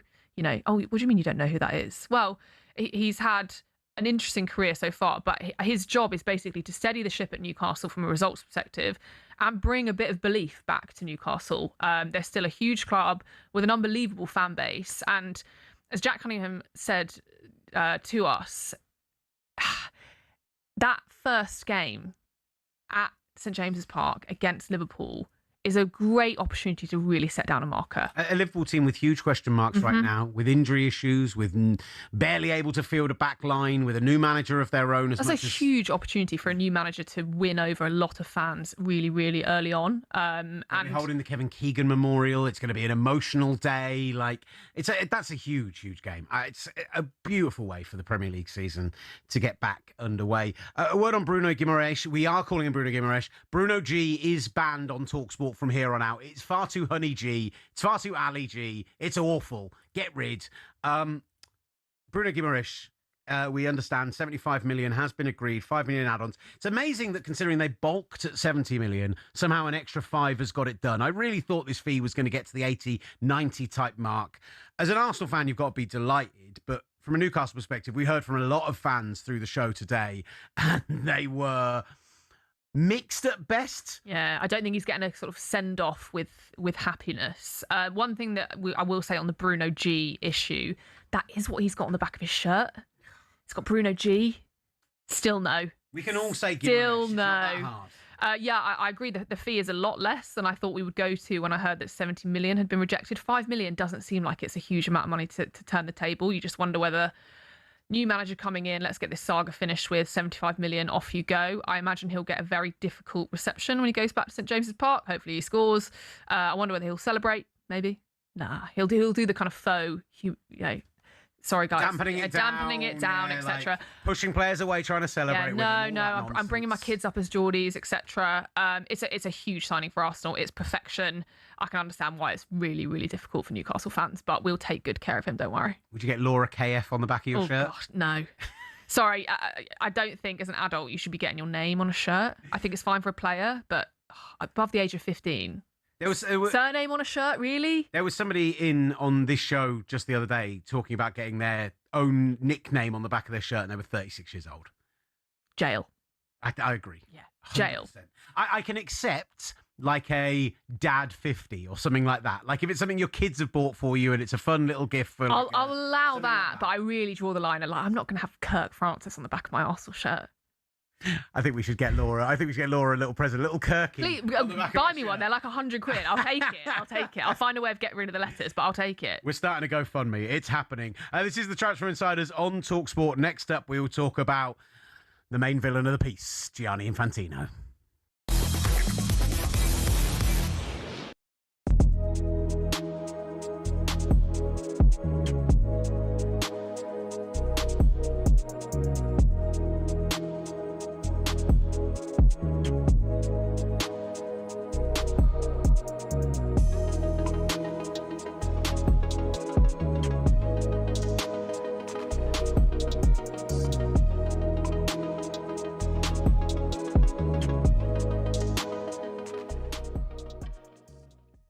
I speak to people here and there, good sources. Mm-hmm.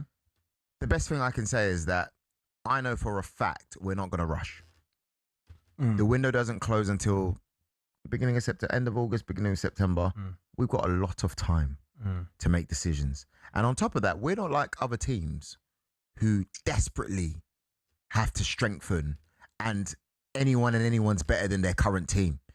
If somebody comes into our team, they have to be the right personnel, the right players on the pitch, and they have to fit the vision of Arsenal Football Club.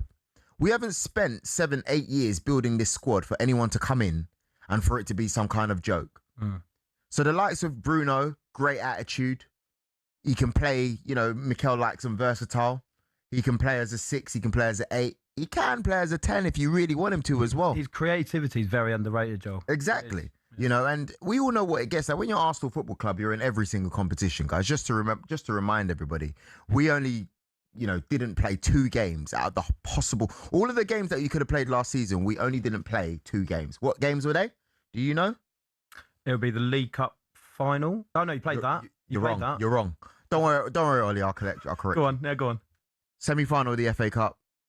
And the final of the FA Cup. Yeah, cool. Okay. So that means that even if you've got 2 10s, Eze and Odegaard and how great they are, sometimes you need more players.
Remix action. This is the Transfer Insiders on talkSPORT. I'm Will Gavin. I nearly said Will G then, and it felt so dirty. Laura Kirk-Francis alongside me. Before we get on to Gianni Infantino, let's talk some Crystal Palace. It looks like former Arsenal defender Tomiyasu and Brighton's Solly March, astonishingly, will be joining the club. Is our senior football correspondent Ben Jacobs. Yeah, so personal terms are being finalised here. They're not done yet, but in advance of those terms, Tomiyasu has passed a medical and maybe more importantly was on trial at Crystal Palace. So they've seen quite a lot of him, and the signs are that this deal will get over the line. And then really interestingly, you've got the ex-Brighton player Solly March, and some reports have suggested today that Crystal Palace are taking a look there. I'm not so sure that Palace fans will be particularly enamoured about signing a former Brighton player, but he's available at value with lots of Premier League experience. At the moment, I'm getting mixed messages as to whether this is or isn't going to get over the line. So it's fair to say that Palace have taken a look, but there's no guarantee that March joins, whereas there's a very high percentage that Tomiyasu is a new Crystal Palace player. A word from you as an Arsenal fan on Tomiyasu going to Crystal Palace? It would be lovely to see Tomiyasu get game time, stay fit, and have a bit of a career that I think he deserves. I think we all feel very fondly about Tomiyasu, regardless of his output at Arsenal. But he was good for us. He's had a very difficult time since he's left. Barely appeared at Ajax. So Tomiyasu back in the Premier League, great. As long as he doesn't do anything against Arsenal, I'll be fine with it. Look, I know that the A23, M23, Gatwick derby, a fierce whatever derby. we're going to call it, Terrifying. It's one that the outer footballing world does not care about in the same way. But to Brighton Palace fans, it's a true, proper right. It's a real rivalry to them. Solly March played for Brighton for 14 years. He was part of the team that went from the Championship to the Premier League. I think he joined them just after they'd got out of League One, but he is a club legend. He played over 300 games there. I think that could cause some consternation if he ends up at Palace of everywhere. For both fans. Because Palace, you're going, no thank you. And then Brighton are probably thinking, do you have any loyalty? Of all the clubs you could have gone to after such a career with us, why our fiercest, heavy use of the word fierce there in terms of that rivalry? That'd be fascinating.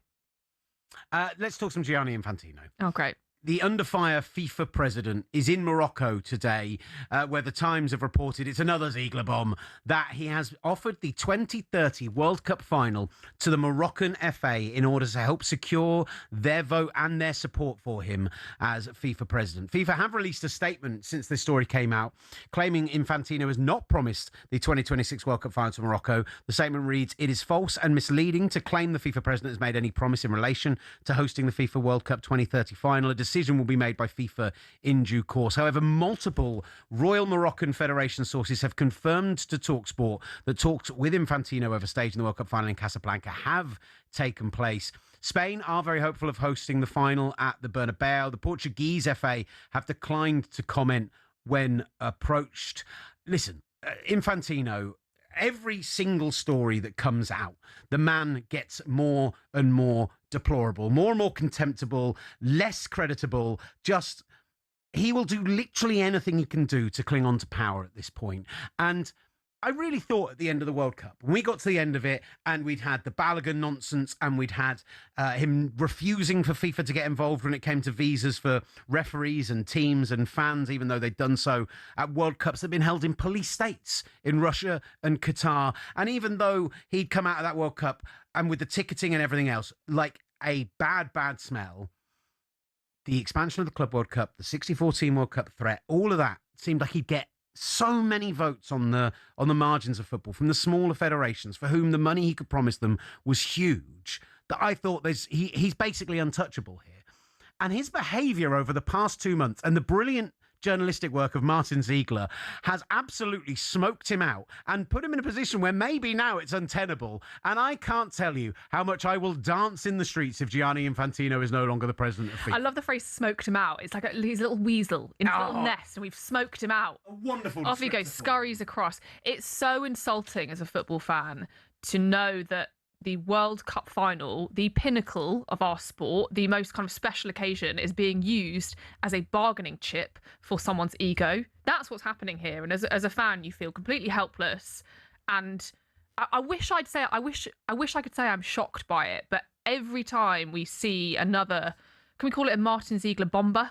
Yes, a Martin Ziegler bomber. You just think, when does this end? And I will join you in celebrating if and when this man finally realizes that he has gone too far. But it's so insulting. The World Cup final is untouchable in terms of, well, we thought it was untouchable in terms of using that as a bargaining chip to save yourself in the current your current struggles. The World Cup final should be played, and it could be incredible being played in Morocco. New stadium, 115,000 capacity. That would be so special. Seeing this now, that feels dirty. That feels inappropriate. It feels like there's a huge shadow over it, which is it's a catastrophe, basically. And listen, from a FIFA perspective, we did have a text in from somebody asking us, if not Infantino, who? I know that the CAF president, Patrice Motsepe, is definitely interested in it. I know the CONCACAF president, Vito Montagliani, is definitely interested in it. And listen, you could argue that having another head of a FIFA organisation who have, who were all in the box with him at MetLife Stadium, who were all alongside him in those moments, maybe that's not going to bring the change that FIFA wants. There is some talk about maybe having almost a panel at the top so that there is a bit of a voting system with a chairman at the head. Maybe that's the answer. But what the answer definitely isn't is Gianni Infantino. He has completely killed all his credibility, and the sooner he is gone, the better. This is the Transfer Insiders. That was the Transfer Insiders from talkSPORT. The show is back live tomorrow on radio, YouTube, Smart TV, and the talkSPORT app from 7 p.m. And you can catch the podcast on Apple, Spotify, Acast, or wherever you get your podcasts. But up next here on talkSPORT, it's the Sports Bar with Max Scott and Jermaine Pennant.